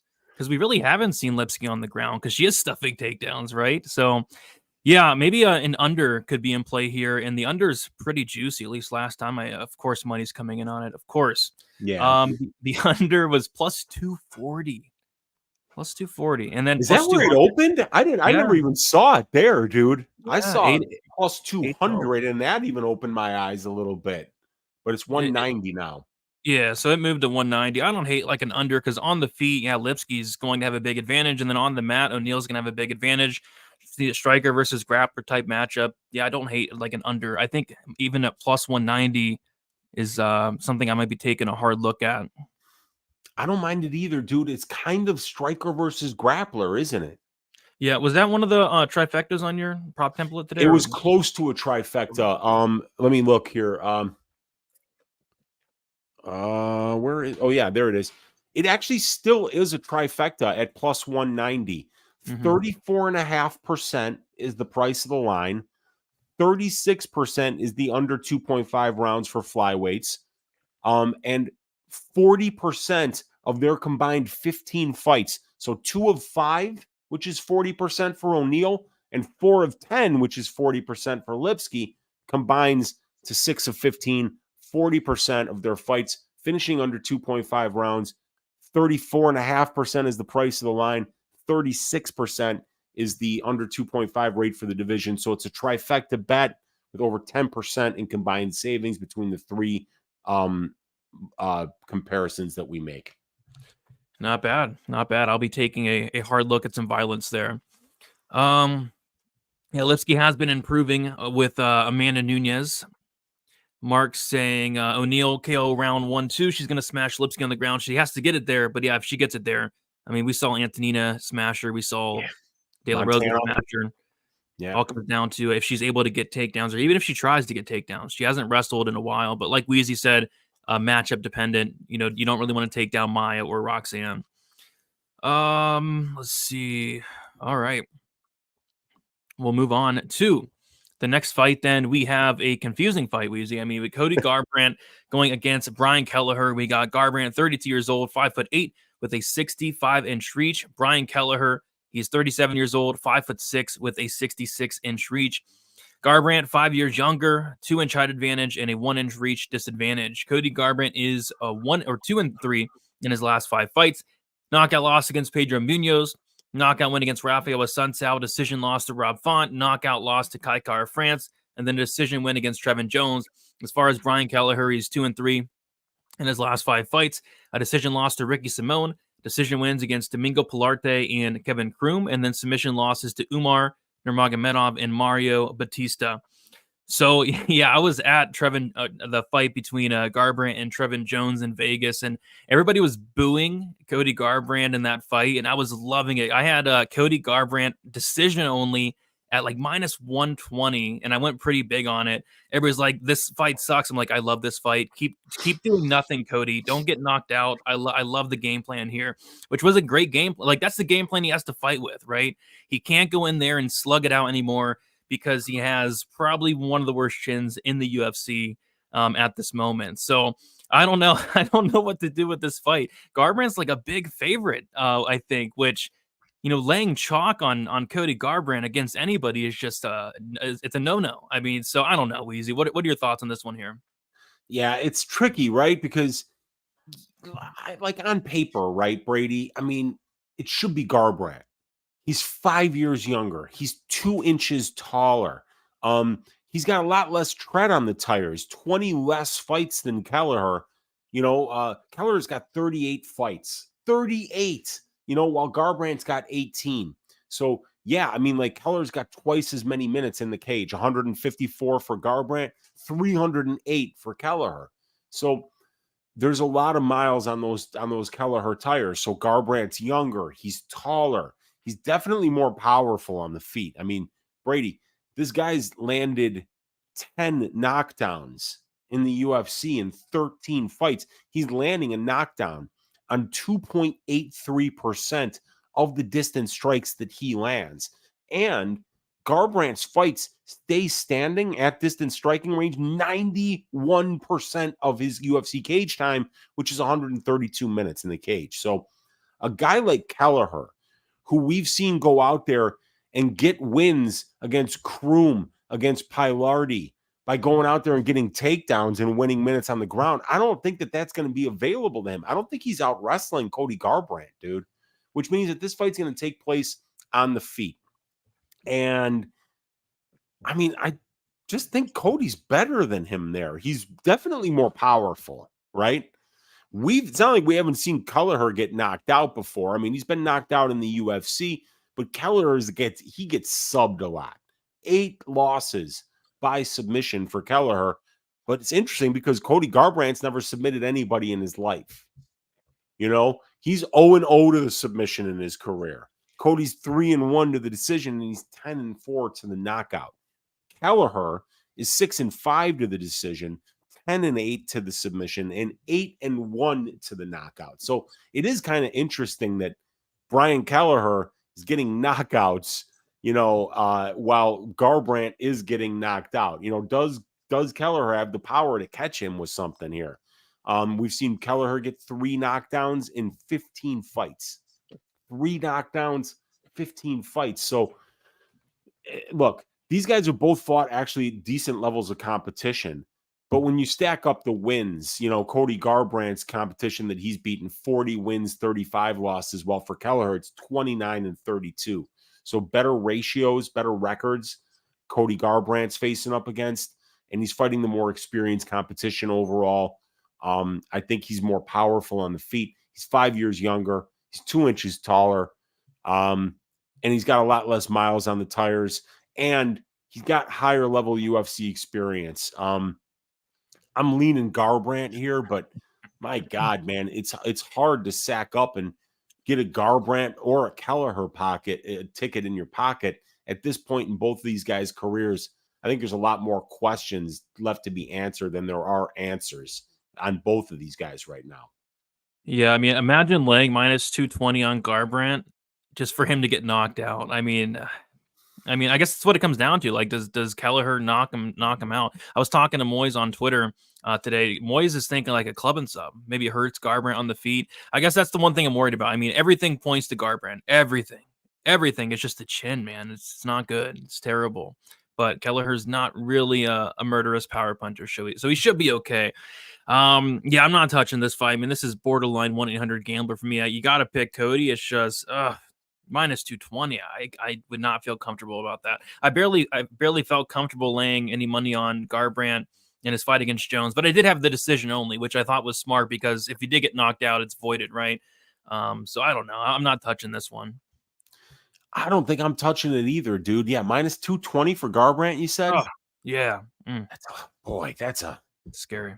That's a spicy meatball, man. I don't know. I'm staying. I don't know what the hell to do with this fight. I really don't. So yeah. when that's my thought, it's just like we got 14 fights on the card, brother. Let's move on to the next one. Yeah, and the over under set at 2.5. It's a pick'em, which a pick'em makes sense. And the finish, I don't know, because like you said, Kelleher gets subbed all the time. So many submission losses in the UFC. He's only been knocked out once. It was against John Lineker. And then Cody gets knocked out a lot as well. So I don't know. Like the total is even like confusing. Yeah, my prop template shows value on the fighter stats for the under and value on the benchmark for the over. So it's basically telling you, yeah, they priced this thing about correctly. So I don't see an advantage either way either. Yeah, Pick'em saying better to just stay away. Yeah, nothing's wrong with passing on a fight. I passed on the Stephanie Egger fight last night, thank God. I mean, if I bet on that fight, I wouldn't be here right now probably. And then I passed on a couple other fights. I passed on Song Kanan as well. Terrible performance from Song Kanan. So yeah, sometimes passing is a good thing. We got Mitchell. Love you guys. Keep with awesome work. Sneezy, Wheezy, and Baby Brady. Sneezy, Wheezy. Is that a new one? I haven't heard that one, but it is so apt right now with this cold that just won't go away from me, Brady. Sneezing, coughing, hacking, everything imaginable. Brian has, one KO. One KO. It was against Hunter Azure. I think it was in the third round. I was shocked whenever that happened. I was like, what the heck just happened? But yeah. Quick left hook and it landed and it dropped poor Hunter, who's been dropped a few times in his career. Yeah, for sure. All right. Well, we'll move on then to the next fight. We got Irene Aldana going against Carol Rosa. We got Aldana, 35 years old, 5'9" with a 68-inch reach. Carol Rosa, she's 28 years old, 5'5" with a 67-inch reach. Rosa, 7 years younger, 4-inch height disadvantage and then a 1-inch reach disadvantage. Aldana, she is 3-2 in her last 5 fights. Knockout win against Ketlin Vieira. Decision loss against Holly Holm. Knockout wins against Yana Kunitsakaya and Macy Chiasson. And then a decision loss against Amanda Nunes. As far as Carol Rosa, she is 3-2 in her last 5 fights. A decision win against Betch Correa. Decision loss against Sarah McMahon. A decision win against Lena Landsberg. Decision loss against Norma Dumont. And then a decision win against Yana Santos. Weezy, what are your thoughts on this fight here? Yeah, this is another one I don't really know what to do with it. Irene should be the much better striker here. We know that she's clean on the feet, very good boxer, uses that length very well at 5'9", 68-inch reach for the bantamweight division is just really nice measurables there. And with Rosa, you got a girl whose fights are taking place in control time positions about half of her cage time. So she's kind of high volume everywhere. Carol Rosa is throwing 15.6 distance strike attempts per minute. That's 2.44 more than the divisional average. She's getting 1.38 takedowns per 15 minutes. That's right about the divisional average. She gets 30.5% control time while yielding about 19%. So she's winning about 61% of the control time positions her fights are in. Irene Aldana, not really trying to get takedowns, trying to keep fights standing, and over 81% of her fights do exactly that. There's a couple things that just worry me, though, right? She's getting outlanded on the feet. You know, her distance striking differential is negative 1.14. 36% accuracy is okay. 61% defense, right about average. The power, she's got a little bit of power. 3 knockdowns in 12 fights. Not bad for a women's bantamweight. And, you know, she's fought the much better brand of competition. When you look at the strength to schedule stats, the wins are better for Irene, and definitely the overall competition much better for Irene Aldana. Her last 3 fights, you know, Nunes, Macy Chiasson, you know, and then before that, Kunitskaya, Holm, and Ketlin Vieira, while Carol Rosa is going out there against Betch Correa, losing to Sarah McMahon, beating Lena Landsberg in a majority decision, losing to Norma Dumont, and, you know, a close fight against Yana Santos, who's also the same as Yana Kunitskaya.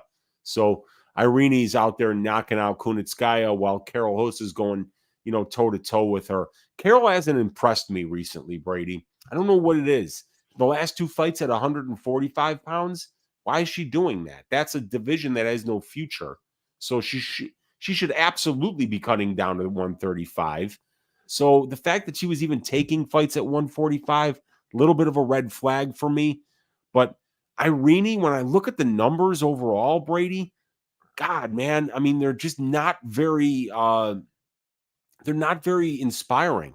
She's losing that fight to Macy Chiasson and then gets a meme up kick finish, you know, which, by the way, I had the over 2.5 rounds in that fight, parlayed up big time. And that's one of the worst beats I've ever had because I missed it by like 7 seconds. And the finish was an up kick to the liver. Come on. So that one really hurt. But, you know, I mean, like, you look at that win and it's like, the flash knockout of Ketlin Vieira, very impressive. But, you know, I'm assuming I have to lay juice on Aldana here, right? Yeah, like minus 180, 90. I guess that's about right. Yeah, I do not see getting involved with this. What's the over 2.5? Like minus 350 or something? You nailed it, actually. Yeah, I mean, come on. No chance. I mean, you can't parlay that up. I mean, one of these girls could, I mean, shit. Aldana's last 3 wins are by KO. You know, that might be like a cheeky, you know, get different under spot at plus 275 for the under 2.5. Maybe another up kick to the liver finishes the fight here. Yeah. I don't know, man. I'm not touching this one. I'm gonna leave this one alone. Yeah, I don't know. No thoughts for me yet. I haven't researched this one for obvious reasons, but is that it? Can we move on? Yes. Okay, let's move on to the next fight. We have a great fight. I'm looking forward to this one. We got Bryce Mitchell stepping in here on short notice for Giga Chikadze, which, by the way, I mean, that Chikadze Emmett fight would have been crazy. This fight, I still think it's fun, but it's a completely different stylistic matchup here for Emmett. We got Emmett, he's 38 years old, 5'6" with a 70-inch reach. Bryce Mitchell, 29 years old, 5'10" with a 70-inch reach. We got Bryce Mitchell, 9 years younger, a 4-inch height advantage, and then same reach there. Josh Emmett, 3-2 in his last 5 fights. Decision win against Shane Burgos. Decision win against Dan Ige. Decision win against Calvin Kattar. Submission loss to Yair Rodriguez, and then a decision loss to Ilia Topuria. As far as Bryce Mitchell, 4-1 in his last 5 fights. Decision win against Charles Rosa. Decision win against Andre Fili. Decision win against Edson Barbosa. Submission loss against Topuria. And then a decision win against Dan Ige. And yeah, I mean, I like this fight for Bryce Mitchell. The line's already gotten hammered a little bit, though. We see that. Let's see where the line's at now. I could have swore I saw Bryce. Yeah, he's minus 200 now. He was sitting at like minus 120, minus 150 for a second. But by the time I looked into it, the line got completely smashed. I don't know. I think Bryce Mitchell's the real deal. I think this guy's legit. I think he's completely insane. I think something's wrong with him, but that's neither here nor there. He's a really good fighter nonetheless. So yeah, I like Bryce Mitchell here. I think he should get takedowns, no problem. What is Josh Emmett's takedown defense? Yeah, 46% takedown defense for Josh Emmett. I mean, Bryce Mitchell, once he gets you down, you're staying there. He can take your back. He can control you. So yeah, feels like a solid spot for Bryce Mitchell. I'm not too worried about the short notice, to be honest. I feel like Bryce Mitchell's always ready. So yeah, Bryce Mitchell for me, but the line's getting hammered as we speak, Weezy. Yeah, and and we don't really even see Emmett ever facing takedowns, but when he does, he's not stopping them. He's got below 50% takedown defense, and against Bryce Mitchell, that's bad. And I've talked about it. What short notice fights aren't all created equal, because we just saw a couple weeks ago, Uros Medic was supposed to be fighting Johnny Passons, right? A pure kickboxer, a guy who's never attempted a takedown in his pro career. And then he goes and he fights some wrestler from Kyrgyzstan on short notice, and he gets absolutely run through the ringer because he's training for a kickboxer. And Josh Emmett's training for a kickboxer. Josh Emmett has only seen 15 takedown attempts in 13 UFC fights. So to not only, have a guy in Giga Chikadze as your opponent where you're not training your grappling at all, now you're facing a guy who might attempt 22 takedowns in 15 minutes against you, but probably won't need to even attempt nearly that many because Josh just doesn't have great takedown defense from what we've seen at the UFC level thus far. Josh's fights take place standing 88% of the time. That's over 179-minute sample size. So that's not an accident, This guy's not trying to wrestle. Bryce Mitchell's fights over 102-minute sample size are taking place at distance striking range only 30% of the time. It's a nightmare stylistic matchup for Josh Emmett. For a 38-year-old Josh Emmett who is training for a kickboxer. I think Bryce Mitchell gets the job done here. I think he shoots a takedown 5 seconds into this fight, probably gets it, and just I think Josh Emmett is going to wear this guy like a cheap suit for 15 straight minutes, and I think Bryce Mitchell is going to win a decision here. And I think that this fight probably goes over 2.5 rounds. I saw somebody mention that. Pick'em MMA said that in the chat, and my prop template agrees, Brady. The over 2.5 rounds in this fight at minus 115 is a very heavy trifecta bet. 53.5% is the price of the line at minus 115, Brady. 60.7% of featherweight fights go over 2.5 rounds. And for Emmett, 7 of 9 UFC fights scheduled for 3 rounds go over 2.5 rounds. And for Mitchell, it's 6 of 8. So you add that up, it's 13 of 17, or 76.5% of their combined 17 fights, which is a nice, robust sample size, have went over 2.5 rounds. But right now on the line at minus 115, we're only paying 53.5%. So this is a trifecta bet. I'm going to get on this right now for 1.15 units. I'm going to bet this over 2.5 rounds in the Emmett Mitchell fight. Yeah, sounds good to me. Bryce Mitchell by decision. Shout out to anybody that got Bryce Mitchell like -120. I saw somebody in the chat got it -140. I think that's an incredible line. He's -200 now. Yeah, it's a great matchup for him. I think he wins by decision there, and I agree with the over as well. Don't really see him finishing Emmett. A finish would pretty much shock me. I know Emmett got subbed by Yair, but that was after he got like beat up very badly. And Bryce Mitchell does not beat up anybody really badly. So yeah, Bryce Mitchell by decision. I'm thinking the same thing. Yeah, you just got to worry about him being able to like chuck a Bible into the cage that kind of hits Emmett in the quarter or the head. That can open up a cut. And it can open up a cut that you could get a doctor's stoppage. So as long as Bryce ain't out there chucking Bibles, I do think it goes over. But hey, this is MMA. Dude, anything can happen. Yeah, I'm not stepping in front of Bryce Mitchell anytime soon. His intro the last time out, so it was in the Apex where you can hear everything. He brings in a Bible into the cage, and he goes and holds it up, goes to the center of the octagon, and yells "freedom." Yes. Gave me the chills. Freedom! Did he just say freedom? I'm like, did he just say freedom? Yeah, well, while holding up a religious book, because usually freedom and religion, they don't really go hand in hand a lot of the time, but we're not going to talk about that here. But yeah, man, that was a wild one. But we also got to remember poor Bryce, his crazy ex-girlfriend was like drove like a truck onto his property and was like driving over his fruit trees and shit.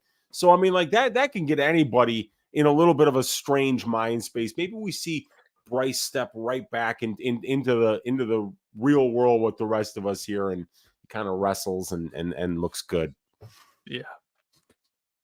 All right. Should be a fun one for sure. All right, we'll keep moving on. Before we do, so if you guys have not already, be sure to smash the like button. Over 100 of you in here watching the last stat diggers of the year. Very, very sad, but it's gonna be a good one. Give me a good card. We got Vicente Luque going against Ian Garry. We got Luque, 31 years old, 5'11" with a 76-inch reach. Ian Garry, 26 years old, 6'3" with a 74-inch reach. We got Ian Garry, 5 years younger. We got Ian Garry with a 4-inch height advantage and then a 2-inch reach disadvantage. We got Luque. He is 3-2 in his last 5 fights. A submission win against Tyron Woodley. Submission win against Michael Chiesa. A decision loss against Bilal Muhammad. Knockout loss against Jeff Neal. Then a decision win against Rafael dos Anjos. As far as Ian Garry, he's 5-0 in his last 5 fights. Obviously, he's undefeated. Decision win against Darian Weeks. Decision win against Gabe Green. Knockout win against Son Kanan, knockout win against Steve-Rod, and then a decision win against Neil Magny. So, yeah, I really like Vicente Luque. He's like one of my favorite fighters because how can you not like Vicente Luque? This guy's never in a boring fight. He always goes to war. I really like Luque, but I don't know, man. This guy's only 31, but just the amount of damage he's taken throughout his career, like his style has always been eat 1, 2, 3 shots to give one, right? Like this guy's very hittable. He's shown an incredible chin. And we were saying it, a couple fights ago, like Vicente Luque is never going to get knocked out. I mean, it's never going to happen. Like I can't imagine a world where Vicente Luque gets knocked out and then Jeff Neal knocks him out and it's a bad knockout. I mean, this guy has like a brain injury. It was a big talking point for the Dos Anjos fight. And then he comes in the Dos Anjos fight, and it's a Luque fight that we've never really seen before. It's a Luque fight where he's going out there and he's taking down Dos Anjos, and he's doing it a lot. He's not going out there striking with Dos Anjos. Luque landed 8 takedowns in the Dos Anjos fight, which prior to the Dos Anjos fight, I don't think he landed 8 takedowns combined through his entire career. I think prior to the Dos Anjos fight, he had like 6 total, and he got 8 in the Dos Anjos fight. So he changed up the style a little bit, and then after the fight, he's talking about how he was kind of scared at first to get hit in the head. Like that must have been a terrible injury with the Jeff Neal fight. So I don't know, in terms of this fight, like I don't see him going out there and taking down Ian Garry and having success doing that. I think Garry has good enough takedown defense to keep it standing. And it wouldn't completely shock me if, I kind of have a weird feeling that, Ian Garry was not able to finish Neil Magny. It pissed everybody off, including me. We all had Ian Garry finish props. I have a weird feeling he might finish Luque here. Just a weird feeling in the back of my head. So I don't know. I feel like Luque's taken a ton of damage. I feel like it's definitely catching up to him. And I think I like Ian Garry a decent amount here, but I'm guessing he's a massive favorite. Let's see. Ian, yeah, oh my gosh, minus 375. So no hot take here. I like Ian Garry. I think he gets the job done, but I think a sneaky, like into the distance, could be in play. Weezy, what are your thoughts on this fight? It's been weird because I think I definitely bet against Ian Garry in the Daniel Rodriguez fight. And I had a quarter unit shot on Song Kanan to win by knockout in the Ian Garry fight. And I think I might have got that at plus 1,400. And I was very excited when he had Garry on skates there for a minute. But look, man, Luque's last 5 fights are against Tyron Woodley, Michael Chiesa, Bilal Muhammad, Jeff Neal, and Rafi Dos Anjos. The last 5 fights for Ian Garry are against Darian Weeks, Gabriel Green, Song Kanan, Daniel Rodriguez, who's just kind of like old and washed, and then Neil Magny, who's just kind of like old and washed, right? Mm-hmm. Now he's minus 375 to Luque. Luque, right? And you know what's funny, Brady? Every Luque fight that you watch, the announcers are talking about, look, Luque's corner has been telling them they don't want him getting into these wars anymore, right? and every damn fight, he's in a war, just in the pocket, swinging, trusting his chin, which has been phenomenal. The guy's durability has been phenomenal. And then the Jeff Neal fight happens. And it looks a lot like Gaethje versus Ferguson. Mm-hmm. Where you see for the first time, like, oh shit, dude, Vicente's getting hit and he's not responding well to it. This is getting scary because Jeff Neal's a scary, scary individual. That dude hits extremely hard. And he changed Luque's career. But now we might start getting the Vicente Luque that his coaches have wanted for the last 10 years of his career, where they were telling him, Vicente, you are technical. You've got great Brazilian jiu-jitsu. You've got good takedown defense. You've got excellent cardio, tremendous heart. You can't teach that shit. He's good everywhere, Brady. Now, all of a sudden, we might start to see a Vicente Luque that fights smart instead of just puts his balls in the wheelbarrow and just gets into the pocket and starts swinging. And even if he did that, I think he's live against Garry. This is Vicente Luque we're talking about here. It's a step up in competition, my man. This guy just outdid Rafael Dos Anjos. He's a legend. Rafael Dos Anjos is a legend of the sport. He's better right now than what Magny is, than what Daniel Rodriguez is. Okay? So, be very careful parlaying up Ian Garry at minus 300 against a guy like Vicente Luque, a guy who's very well-rounded, very well coached, very well tested, more experienced, both overall and in the UFC. And he's actually got a 2-inch reach advantage here too as well. So Luque is a guy that I've always loved. And Ian Garry is a guy that I can't fucking stand, Brady. Yeah, same. This guy's got a big fucking mouth, and I don't like it's fun when somebody's got a big mouth and they say funny shit, and they're actually funny and engaging, while this guy's got a big mouth, and I don't understand most of the shit that he's saying because he's not funny. He's saying things that just, don't make a whole lot of sense. Is he suing Sean Strickland? That's what he said. That's what he said. A mixed martial artist suing another mixed martial artist for something that they said. Can Vicente Luque please fucking flatline this guy? Wouldn't that be great? And what would be even better is to have a couple units on Luque at plus 250 and watch him flatline this big mouth Irish prick here. I'd love to see it, man. I'm rooting for Luque here, and when I've taped half of this fight, I need to still tape. Ian Garry's a phenomenal fighter. We're not going to take away from anything that this guy's been doing in the cage. He's 13-0 as a pro. He's a phenomenal striker. He's got very good grappling and very good takedown defense, excellent conditioning. The kid's got a very bright future, but Luque is a stud. 32 professional fights, 20 UFC fights, and he's 15-5 in the UFC. Big step up. Let's see how Garry handles it. Yeah, I mean, I don't think anybody's parlaying up Garry at minus 375. That just doesn't really seem smart. But yeah, somebody in the chat said they got it around minus 225. Sure. Yeah. The one thing I'll say about the Dos Anjos fight is Dos Anjos is 5'8". He's a lightweight, fighting up a weight class, and Ian Garry is 6'3". So I don't know if he's going to have a lot of success in terms of the grappling. Maybe he does. I think he will try to do it, though. I think he will try to do it. So yeah, Garry minus 375, Luque plus 300. I like Garry, but I'm kind of shocked he's this big of a favorite, because a lot of people do hate Garry. Like, I think Garry at this point is probably one of the most hated fighters, at least from what I can see on Twitter. But so that is kind of surprising. The over under set at 1.5 rounds, the over 1.5 minus 210, the under 1.5 plus 170. Yeah, I don't know. I'm sick of these 1.5s, dude. Yeah. And Luque's durable, and it's like not like Garry's losing fights out there. It's not like you have to worry about him getting finished, So yeah, maybe the over is big, but it's juiced, right? Isn't it? Like, yeah, 210. Yeah.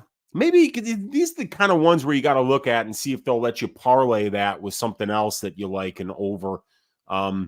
Because I was looking at the over one because they opened up the Mitchell fight at 1.5. Really? Mitchell Emmett at 1.5, and then they switched it to the 2.5. So that's why I got on the 2.5 at minus 115. Yeah. Yep. Yeah, we'll see where the props open up, but yeah, Ian Garry minus 400. It's kind of wild. Yeah. He's a hell of a fighter. I mean, the guy's a great fucking fighter, and that's why that price is there. But Vicente Luque is a great fucking fighter too. Speaking of great fucking fighter, we got your favorite fighter in the world, Paddy, the baddie, Pimblett, Uncle Weezy's favorite fighter. Can't wait to hear his breakdown. We got Paddy Pimblett going against Tony Ferguson. We got Paddy Pimblett, 28 years old, 5'10", with a 73-inch reach. Uncle Weezy's favorite fighter. And then we got Tony Ferguson, 39 years old, 5'11", with a 76-inch reach. Paddy Pimblett is 11 years younger. He's going to have a 1-inch height disadvantage and a 3-inch reach disadvantage. Ferguson 0-5 in his last 5 fights. Decision loss to Charles Oliveira. Decision loss to Beneil Dariush. Knockout loss to Michael Chandler. Submission losses to Nate Diaz and Bobby Green. As far as Paddy Pimblett, 5-0 in his last 5 fights. Made his debut against Luigi Vendramini, won by knockout. Submitted Kazula Vargas, submitted Jordan Levitt, and then won a decision against Jared Gordon in a fight that he lost. Yeah, so this is how I'm putting this, Weezy. I would probably at this point pick any fighter in the division against Tony Ferguson. I don't think he should be fighting. I think it's wrong. This fight shouldn't be happening. Tony Ferguson should have not even fought in his last fight against Bobby Green. And I was watching that Bobby Green fight. I'm like, man, this fight shouldn't be happening. This fight shouldn't be sanctioned. Like, everything that was landing on Ferguson looked like it was hurting him. It was affecting him. Ferguson is 39 years old, almost 40 years old, has taken a lifetime of damage. I mean, that Justin Gaethje fight, he took so much damage in that fight. And then since that Gaethje fight, we have seen a completely different Tony Ferguson, and it's been a decline. Not only a decline, like a really big decline. Like, fight after fight, he's looking worse and worse and worse and worse, and I'm really worried about him in this fight. So, Weezy, I know you don't like Pimblett. I know a lot of people don't like Pimblett, but I would honestly pick anybody in the division against Ferguson at this point. I think he's done. I don't think he should be fighting, and I think the UFC is wrong for even making this matchup. So I'm picking Pimblett. And I might even be betting Pimblett inside the distance. Ferguson, getting hurt, the entire fight against Bobby Green, getting submitted by Bobby Green makes no sense to me. And then he insta-tapped against Nate Diaz, which again doesn't make a ton of sense to me. And I think his durability is only going to be getting worse. He's only taking more damage. He's only getting older. A lot of reasons to like Pimblett here, and he's a big favorite for a reason. Weezy, tell us about your favorite fighter, Paddy Pimblett. Yeah, I mean, I don't hate Paddy. I mean, I think he's a pretty likable guy, actually. I mean, when the guy learns how to speak English, I think he's going to be a huge star, actually. Yes. Right?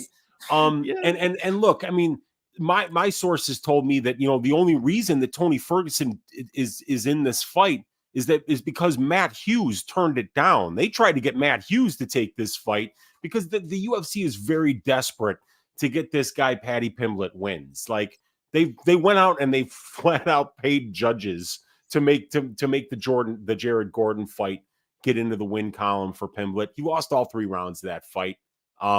So yeah, I mean, like, they're desperate to get this guy a win, and they showed how desperate they are by putting him across from a completely, like you said, can we name one guy in the lightweight division right now that you would pick Tony Ferguson over? No, like not. I don't know if maybe Kazula Vargas. I don't know. I mean, Vargas got a little bit of power. Vargas is mean. You know what I'm saying? Like, I don't know if Vargas is even on the roster anymore, but like, I mean, dude, Luigi Vendramini, because he's really like a bantamweight. This is a shame. Tony Ferguson is one of the greats of the sport. One of the reasons that I love this sport. I remember when Tony was on the Brock Lesnar versus who was Lesnar? It was the Lesnar season of The Ultimate Fighter, and I remember Tony was on Brock Lesnar's team, and the guy has been an absolute legend of the sport, and they keep letting him fight, Brady. And that Gaethje fight was a career changer. And then we saw the Oliveira fight and the Dariush fight and the Chandler fight. And then they feed him to Nate Diaz, and he can't even get that done. And then Bobby Green's finishing him with a guillotine choke.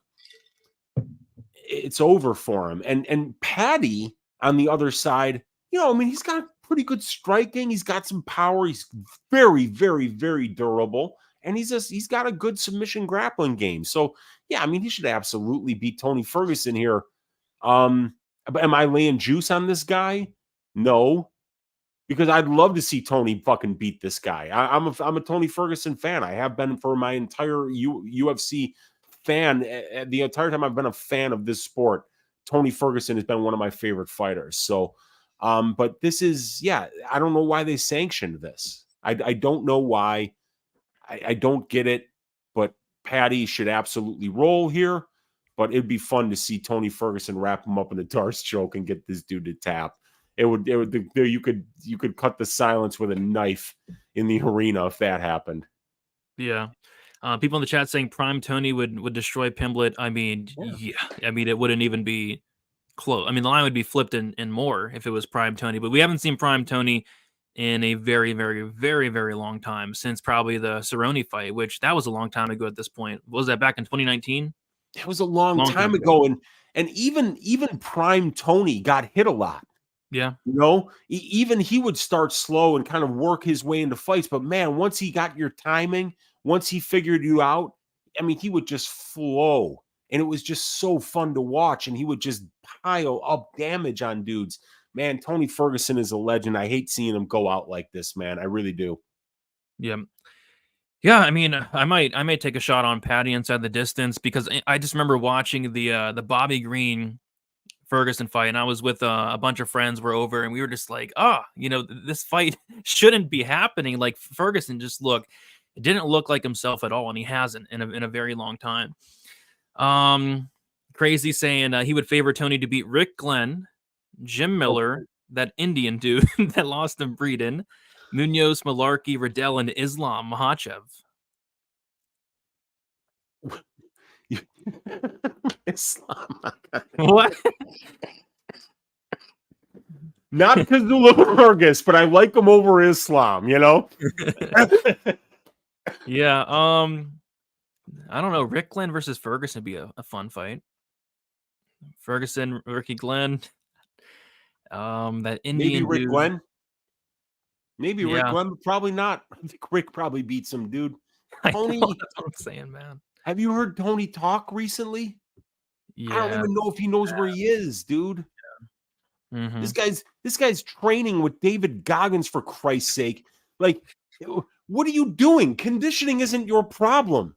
Durability isn't your problem. Learn how to throw a fucking jab. Yeah. How about mix in that wrestling background that we used to see all the time, Tony? I mean, like, you don't need to work on your conditioning. Your conditioning and your durability have always been your two best things. Get out there. If you really want to get better, if you want to win again, start working on the fundamentals. Don't worry about the shit that you already have taken care of. Yep. So yeah, that's that. Pimblett is minus 360 and Ferguson is plus 285. The over under, where do they got it at now? So the over under is set at 1.5. The over 1.5 is minus 220. The under 1.5 is plus 180. I would not be betting an over in a Ferguson fight at this point. But I would also not be betting the under as well at 1.5. So yeah, I might be looking at Pimblett inside the distance because he is minus 390 on the money line on FanDuel and they have it like minus 125. I don't hate that, but I'm curious to see where the other books put it out at. Yeah, I'm staying away from this one, dude. I'm staying away. Yep. Fair enough. All right. We'll move on to the next fight. We have Shavkat Rakhmonov going against Stephen Thompson. We got Rakhmonov. He's 29 years old, 6'1" with a 77-inch reach. Stephen Thompson, 40 years old, 6 foot with a 75-inch reach. We have Rakhmonov, 11 years younger, 1-inch height advantage and a 2-inch reach advantage. Rakhmonov is 5-0 in his last 5 fights. We have a submission win against Alex Oliveira, submission win against Michel Prazeres, a knockout win against Carlston Harris, a submission win against Neil Magny, and then a submission win against Jeff Neal. As far as Stephen Thompson, 3-2 in his last 5 fights, decision win against Luque, decision win against Neal, decision loss to Burns and Muhammad, and then a knockout win against Kevin Holland. Yeah, the last 2 losses we see from Thompson are due to the grappling, and Shavkat is a very, very good grappler. Tons of power on the feet as well. I feel like this is a trash matchup for Thompson, and I feel like the UFC is like punishing him for not accepting that Michel Pereira fight, declining it after Pereira missed weight, and it looks like Shavkat is already minus 625. Minus 625 Shavkat. So, yeah, I mean, it should be a pretty easy fight for Shavkat stylistically. Get the fight down to the mat, and that's probably that. Weezy, what are your thoughts on this fight here? Yeah, but he better get it to the mat. Otherwise he's not going to look minus 675 against Wonderboy Thompson in a distance striking match. That's the first thing that we just got to get out of the way. Wonderboy's a phenomenal striker, and he's probably the better striker. Now, Rakhmonov's striking is excellent. Here's what I like about Rakhmonov's striking, right? He's not particularly high volume, but boy, when he throws, he's so accurate and so powerful, and it's every weapon.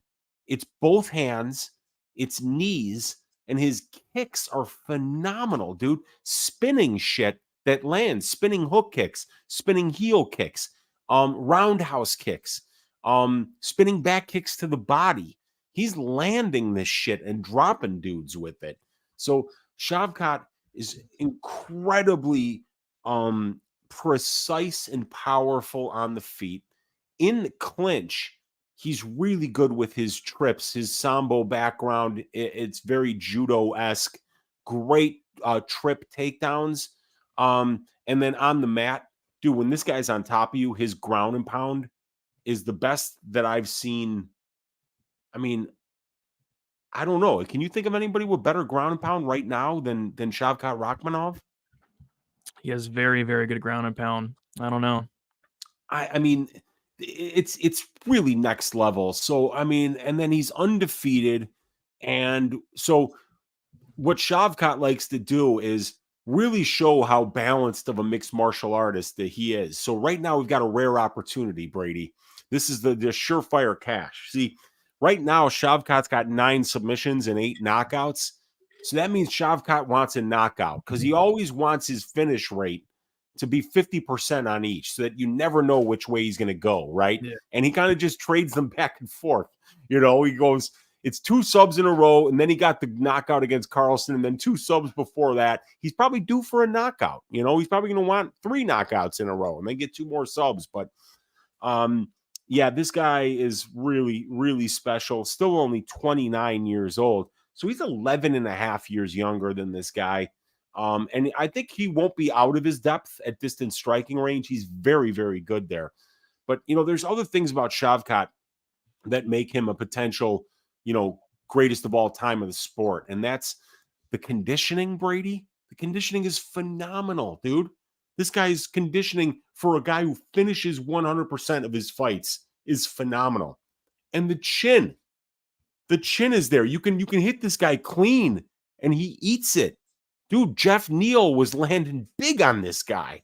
And he ate them all like flapjacks and would just come back even harder.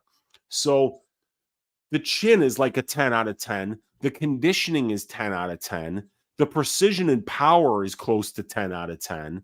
This guy's takedowns in the clinch are savage. His guillotine choke might be the best in the UFC. When he got Magny, Brady, he locked that thing up with less than 10 seconds left in the round. Neil Magny is right in front of his corner. Rakhmonov locks on the choke with 6 seconds left. Neil's corner yells, Neil, and he's right next to him. Neil, 5 seconds left. Don't tap. Right when he says tap with 4 seconds left, Magny's tapping. He knew there were 4 seconds left. Who finishes arm in guillotines in less than 5 seconds? Shavkat does. You see high elbow guillotines get finished. Those ninja chokes will get finished. We just saw Jonathan Pierce get finished with one of those. These are arm in guillotines, and he's finishing them in under 10 seconds. It's crazy. This guy, Rakhmonov, I mean, he might even knock out Stephen Thompson at distance striking range, but I just think that Shavkat should absolutely clinch up here. He should clinch up. He should wear on Stephen. He should not play Stephen Thompson's game because that would be very, very dangerous. I'd like this guy to remain undefeated and continue climbing this ladder. And I think if he does that and he wants to do it with panache and style, he should get the grappling game going here against Stephen, really exploit his weak spot and style on this dude. Yeah, I've been making a ton of money on Shavkat. I was big on the fight doesn't go to decision in the Neal fight. Got a little bit of a scare there, but he got it for me. I was on the under in the Magny fight. I was on finish props in the Prazeres fight, Oliveira fight, all that. See, I think I've made money on every single Rakhmonov fight, but this is a fight. I don't know if I can make money on this. We got Rakhmonov minus 625. The unders really juiced here. And I think it's one of those fights where you're going to have to choose between like submission plus 110 or like knockout plus 130. I think they're going to be trash off. So yeah, I don't know. I like Shavkat, but is there any way to bet on this fight? I don't know. Yeah, you could always take the value side with Stephen Wonderboy Thompson if you want to. He's only 12 years older. No, I mean, look, it's hard. It is hard because with Shavkat, you kind of have to take the inside the distance prop, and then you're paying just absurd amounts of money for that inside the distance. So, yeah, it's hard. It's hard to make money on his fights right now because the secret's out. This kid's pretty good. The secret is out. The secret is out. And I would say like an under or something, but I don't know if I give Thompson much finishing equity there. So we'll see where the props come out, but nothing's really sticking out at the moment. But yeah, Shavkat should absolutely roll here. Biggest favorite on the card for a reason. All right. A couple more fights here. We have the co-main events, and this is probably my favorite fight on the card. We got Alexandre Pantoja going against Brandon Royval. We have Alexandre Pantoja. He's 33 years old, 5'5" with a 67-inch reach. Royval, 31 years old, 5'9" with a 68-inch reach. Royval 2 years younger, 4-inch height advantage and a 1-inch reach disadvantage. Pantoja is 4-1 in his last 5 fights. Decision loss to Askar Askarov. Decision win against Manel Kopp. Submission win against Brandon Royval and Alex Perez, and then a decision win against Brandon Moreno. As far as Brandon Royval, he's 3-2 in his last 5 fights. Knockout loss to Moreno. The submission loss to Pantoja. Decision win against Irene. A submission win against Matt Schnell. And then a knockout win against Mateus Nicolau. Yeah, this fight's going to be awesome, and that's because it is a Brandon Royval fight. It's also a Pantoja fight. I mean, both these guys are probably two of the most exciting flyweights in the division, especially Brandon Royval. Brandon Royval just brings a style that we just don't see. He's a killer be killed fighter. He has no striking defense. He's a guy that has no takedown defense. The scrambling ability is really good, and he just pushes a crazy pace that even sometimes he can't even keep up with. I mean, this guy is so fun to watch. In their first fight, it was crazy because Royval, it looked like he was breaking Pantoja. Pantoja was looking super tired in the first round, and then all of a sudden, Pantoja takes the back early second round and submits Royval shortly after. And yeah, Pantoja takes your back. I mean, he can submit anybody. So it's a very fun fight here. I don't know really which way to lean here because both guys are going to be really good grapplers. Both guys are really hittable. Both guys are down to throw down. And I think it's an exciting fight. I'm looking at violence here. It's a Brandon Royval fight. I think that's going to either lead him to a finish or it'll leave him open to be getting finished. So I'm liking violence more than anything. Kind of having a trouble picking a side here. Weezy, what are your thoughts on this main event? Yeah, I can't wait for this fight, man. You know, with a guy like Royval, he's only spending about 43% of his distance time at distance striking range. 43%. It's about 61% for Pantoja. And Royval just, you know, it's just a crazy pace. This guy attempts 18.07 distance strikes per minute, which is 7.26 more than the divisional average. And then he's averaging 2.32 submissions per 15 minutes and 1.68 more than the divisional average. And not only that, he doesn't really attempt takedowns. So when you take him down, he's the one that's really just scrambling and always just chaining together submission attempts, one to the next, to the next, to the next, looking to sweep. He gets 0.66 reverses per 15 minutes, 0.66 takedowns per 15 minutes. His opponents are attempting 9.3 takedowns against him. And you'd think that would be counterintuitive for somebody that's as aggressive on the ground as Brandon Royval is. You would think that his opponents wouldn't want to take him down, a guy who's 9-1 to the submission in his career. But the reality is that the pace that Brandon Royval pushes forces his opponents to go to the grappling because he's just drowning them in volume on the feet. Not only that, he's getting knocked down a lot. I mean, like, this guy is getting dropped a couple of times. His distance striking defense is 50%, Brandon Royval, and Pantoja not much better at a little bit worse than 54%. So both these guys are pretty hittable. Pantoja throws more than above average volume. Royval throws way above average volume. And then when this fight gets to the ground, I mean, I think the scrambling and submission grappling acumen of both guys is going to be really fun to watch. I think these guys are going to be fighting like two rats in a shoe, and they've got very similar strength to schedule metrics. Actually, you would think that Pantoja had fought the better brand of competition, but on the average, Royval's fighting the same ratioed opponents, but guys that are more experienced. And if you look at the wins, Pantoja's ratio in his wins 1.41 compared to 1.2 for Royval. But it's Royval who's fighting the more experienced guys. So it's interesting, man. These guys are well matched. It's that pace that Royval puts on that makes him such a difficult opponent to deal with. And, you know, I think you're right, dude. I think somebody gets knocked out, somebody gets submitted. This thing is probably going under. And if it isn't, you're probably going to lose the bet and then sit back and say, you know what, I made the right bet. You know, if I would have bet that over, it might have taken 2 years off my life. You know, it's going to be one of those fights. I think it's hard to picture this fight starting slow.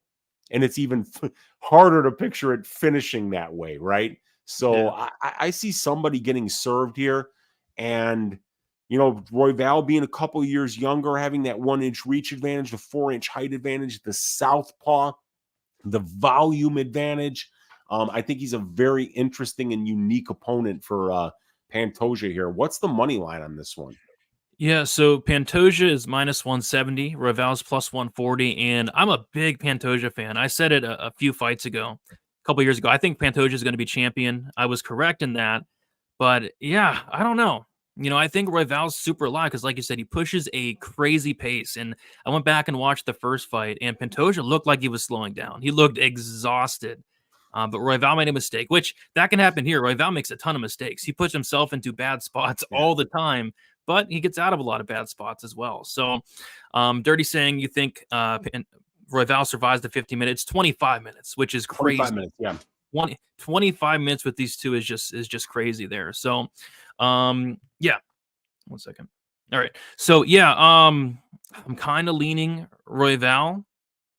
But like I said, I like violence more. So they opened up a total. They did. It took them a while. They opened it up around 7-ish. So around when the shows started, they opened up at -115 to the under 2.5. And of course that got smacked. It is currently sitting at -160. So yeah, they're all over it and it got smashed. So that's awesome. And it's interesting because both of these guys are such savage finishers, Brady, but Royval's only been finished in 2 of his 6 losses, and Pantoja's never been finished.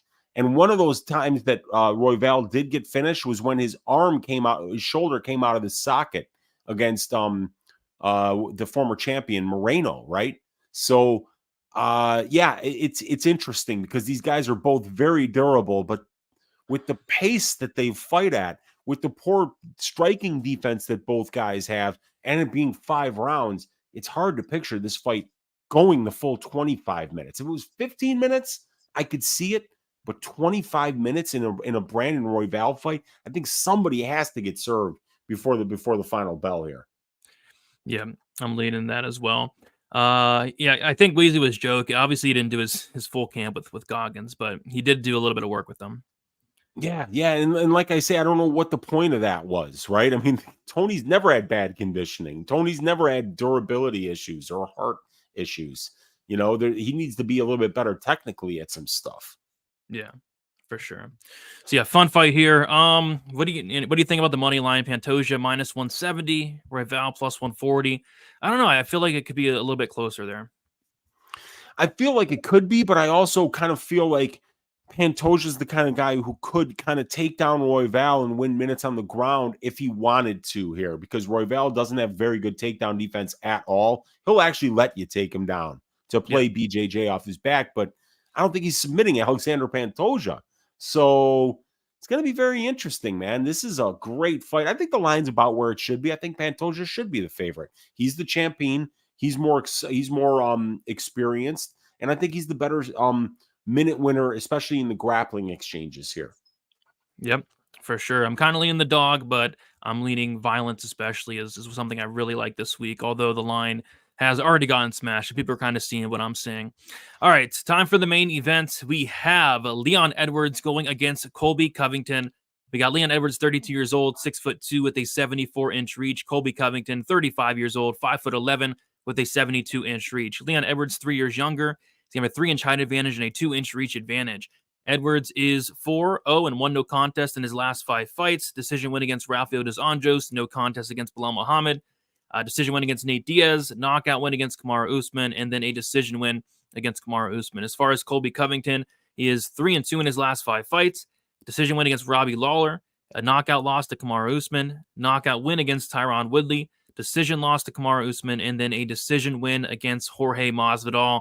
Fun fight here, Weezy. It was a closely lined fight. It was like a pick'em for a while, I thought, but now it looks like Leon Edwards minus 145, Colby Covington plus 125. Me and you, I know, are pretty big fans of Colby Covington. What do you think about this main event? Yeah, this is going to be a tough road to hoe here for Colby. We're talking about almost a 2-year layoff for Colby here. So he hasn't fought in a while. He's pushing 36 years old, which isn't old for a welterweight.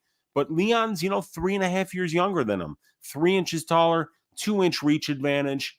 Probably a southpaw versus southpaw matchup. We haven't seen Colby Covington fight out of the orthodox stance in a very long time.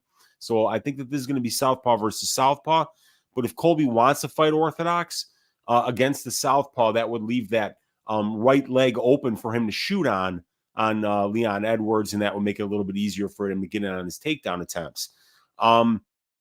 If we look at the strength of schedule numbers, both of these guys are fighting a phenomenal strength of schedule, and actually Leon Edwards' numbers are a little bit better than Colby Covington's. So you got Leon, who's 3.5 years younger, taller, longer, a little more active lately, and let's face it, he's going to be the better minute winner on the feet here.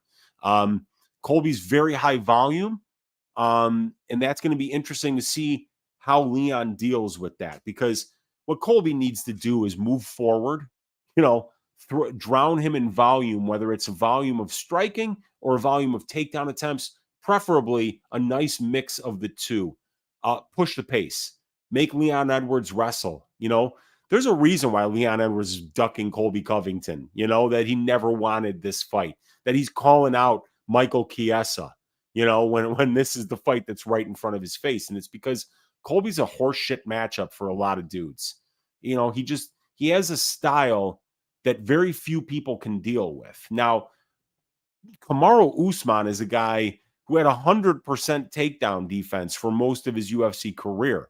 This is a guy where Colby's best weapon was held in check because of who Kamaru Usman is as a fighter. Leon Edwards is not Kamaru Usman when it comes to the wrestling game here. And we saw, Usman use that wrestling successfully 2 fights ago. But then after he lost that fight, after he got knocked out, we kind of saw a different, a Kamaru Usman who just didn't even show up to that second fight. So Colby's going to have to come in a lot more motivated than Kamaru came in the last one, but he's on a 1 year and 8 month layoff here, Brady. So he's been looking to this fight and this fight only for a long time now. So Colby's going to do what he does. He's going to go out here. He's going to mix in that wrestling. He's going to put a pace on Leon. And Leon, who's patient to a fault, is going to have a hard time finding minutes to win here, Brady, isn't he? I mean, think about it. Leon Edwards throws 7.98 distance strike attempts per minute spent at distance. That's 3.08 less than the divisional average. So Leon likes to do nothing. He likes an opponent that'll stand in front of him and point fight with him. That's not Colby. Colby attempts 18.21 distance strike attempts per minute. That's 7.15 more than the divisional average. He attempts 8.82 takedowns per 15 minutes. That's 5.05 more than the divisional average. 50% of Colby's fights take place standing. 50% take place in grappling positions. In those grappling positions, Colby outcontrols his opponents 47% to 2.5%, winning 95% of the control time positions that his fights are in. I don't think Leon Edwards is going to get the fight that he wants here.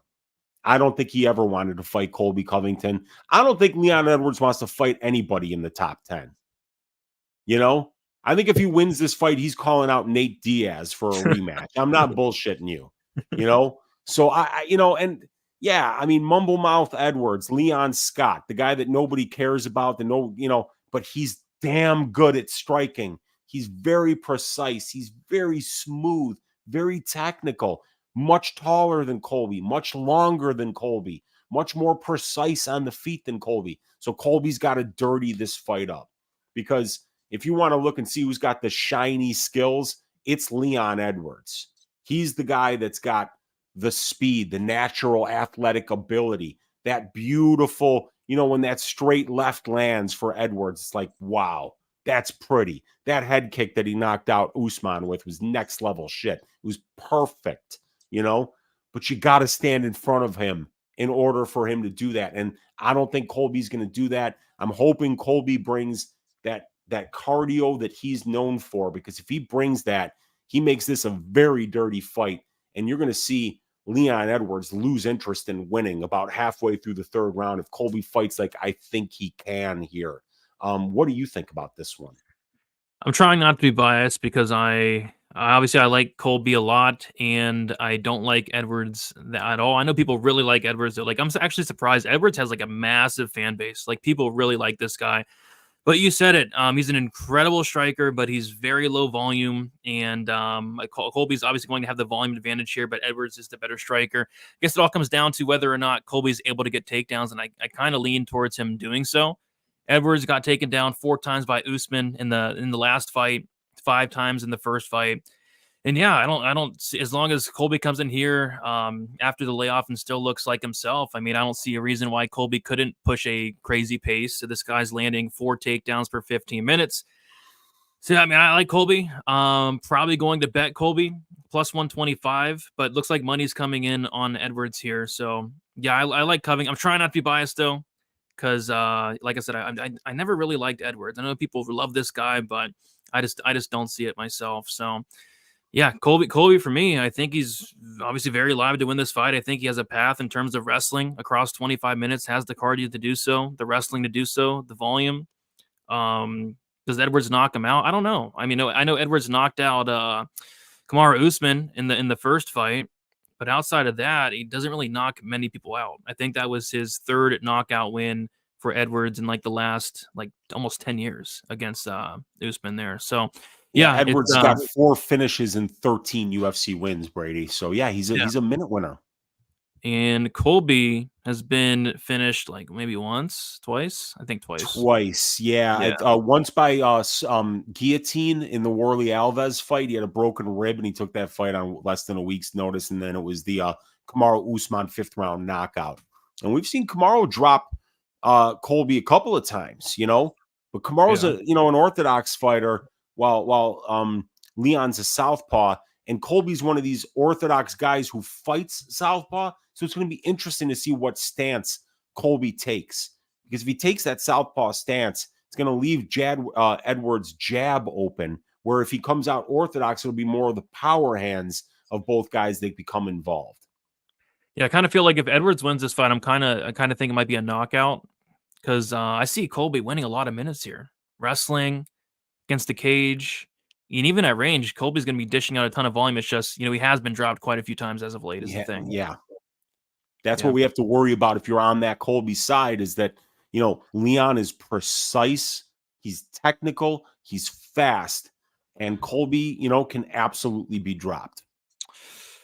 Yep. And he's getting older. And then there's a layoff as well for Colby. So, it's tricky. It's tricky. So, Colby Covington plus 125, Edwards minus 145. I'm assuming the over is completely juiced, and it is. Wow. So the over 4.5 is minus 240. Is that right? Yeah, that's pretty much what I expected, actually. Holy crap. I don't think I've ever seen a over 4.5. I mean, at least not in a men's fight. Minus 240. Nobody thinks of Colby Covington as a finisher, and nobody thinks of Leon Edwards as a finisher. Yeah, I don't. Yeah. And it's a 5-round fight. So, these guys are going to pace themselves, So, yeah, I mean, I get it. Yeah, fair enough. Big chalk there. I'm going to take Colby. I don't know if I'm going to bet it or not. Maybe. I want to look into it a little bit more. But it's a tricky one. But, yeah, definitely plus money is enticing me a little bit on Colby. And especially at plus 120. I was looking at Colby like plus 105, plus 10. Now it's plus 125. So we'll see where the line goes. Yeah, could even get fatter. And, Leon is the champion. So you always have to worry about, if it is a very close fight, it's probably Leon getting his hand raised after 5 rounds, because you got to beat the champion to be the champion. And that's going to be another thing that Colby kind of has playing against him, because that most recent fight against Usman, that could have went either way. That you could have easily given Colby 3 rounds, just like he gave Usman 3 rounds. Usman had the most dominant round in the second round of that fight, but all 4 of those other rounds were tit for tat, and they were going at each other. So, yeah, Colby, if he was the champion, I think he would have won that second Usman fight and got awarded the scorecards. But it was Usman who was the champion, so he got the nod. I could see that happening in this fight. Yep. We shall see. All right, Weezy, we did it. We went through all 14 fights. Last show of the year. Any final thoughts on UFC 296? I'm really looking forward to this card. I think it's such a great main event, and I think Pantoja Royval is such a great title fight too. Shavkat Rakhmonov, one of the best fighters in the entire organization. So I think it's a fantastic way to end the year. And I know that a lot of our viewers, they hate the weeks off, because they're not content creators. They're not grinding out the content every week. So, like, for us, it's still work at the end of the day. We love our job. We love breaking down these fights, but it's still work at the end of the day. And getting those weeks off, Brady, it rejuvenates us. Absence makes the heart grow fonder, and it allows us to do some behind the scenes thing that can take the content to the next level in 2024. So I'm looking to improve everything in 2024, but we still got one more card left in 2023 that we can stack cash tickets like flapjacks and put a nice bow on the end of 2023, which hasn't been a bad year either. Remember the 18-week stretch we had this year? Dude, that was criminal. That was absolutely criminal. Holy shit, I almost died. Mm-hmm. And I know people get mad at me when I like crap on a fight. Like I crapped on Rayon dos Santos. Yeah. But I have to research that fight. I have to do the stats. I have to do my article. I have to do multiple articles. I have to talk about it on 5 different shows. So I'm spending like 8 hours on one fight. So yeah, I can crap on it a little bit, right? I think we've earned that right. And people don't have to like when we do it. But the Yeah. bottom line was those fights, the Amanda versus Alan Carr fight and the Egger versus whoever the hell she fought, Santos. Those Yes. fights were made 8 days before the event. Yeah, which You know, sucks. so like we know what they're doing. You know, you put some lipstick on a pig, you throw the pig out there, it's got lipstick. It looks a little bit better than I thought it would. That's what it is. We know it. We break down enough goddamn fights every year to know when they're putting something together at the last minute. You know, when you break down 500 fights every fucking year, you guys, you can smell a rat every once in a while. You can. You can. You really can. But yeah, we did it. In terms of content for me, I'm gonna be getting out like a main event breakdown maybe tomorrow. I'm gonna do my co-main event breakdown tonight. I think that should be out tonight.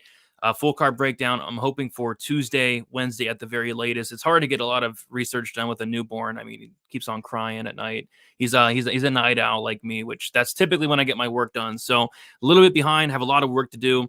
And then we got the DFS show Wednesday, and I'm doing 2 live streams for Best Bet this week. I'm doing a Best Bet stream Friday and then a Best Bet stream Saturday, just because we still have 7 guys to go for this last week. So 2 Best Bet shows, final thought shows. Yeah, a ton of content to end the year, which is fine because we do get like 3 weeks off after this. Weezy, any special plans for UFC 296? Any special guest appearances? Anything like that? Nothing that I know of, but we'll be doing Just a Tip with Uncle Weezy, a full card breakdown on my YouTube channel on Tuesday night at 10 o'clock Central Time. We're doing the DFS show on Wednesday at 8. I'll do an Ask Weezy on Wednesday night, 10 o'clock Central Time. Do my Greasy 4-leg parlay on Friday. All the same usual content that you're used to from me here on Pub Sports Radio and on my YouTube channel, Uncle Weezy. So thank you guys for another great year of Stat Diggers here on Pub Sports Radio in 2023. Let's make 2024 even better, but finish up 2023 on a strong note here with some great fights, making America great again. Donald Trump's favorite fighter about to bring the belt back home to the United States, Brady. It's going to be a fun night on Saturday. Mushroom, yes, I'm down to come on whenever. I would love to be on your show. And by the way, Weezy, I think we do have a show actually with Lou Becci on the MMA Engine. I think it's me, you, Monk, and Lou. Oh, are we doing the okay, yeah, that's right. That's sure. right. A year-end symposium here on and then off this phenomenal fight card that we got this week. Yep, so tons of content at the end of the year. So yeah, guys, thank you so much for watching. Leave a like on your way out, subscribe to the channel on your way out, and we will see you guys Wednesday for the DFS show on Pub Sports Radio. See you guys later.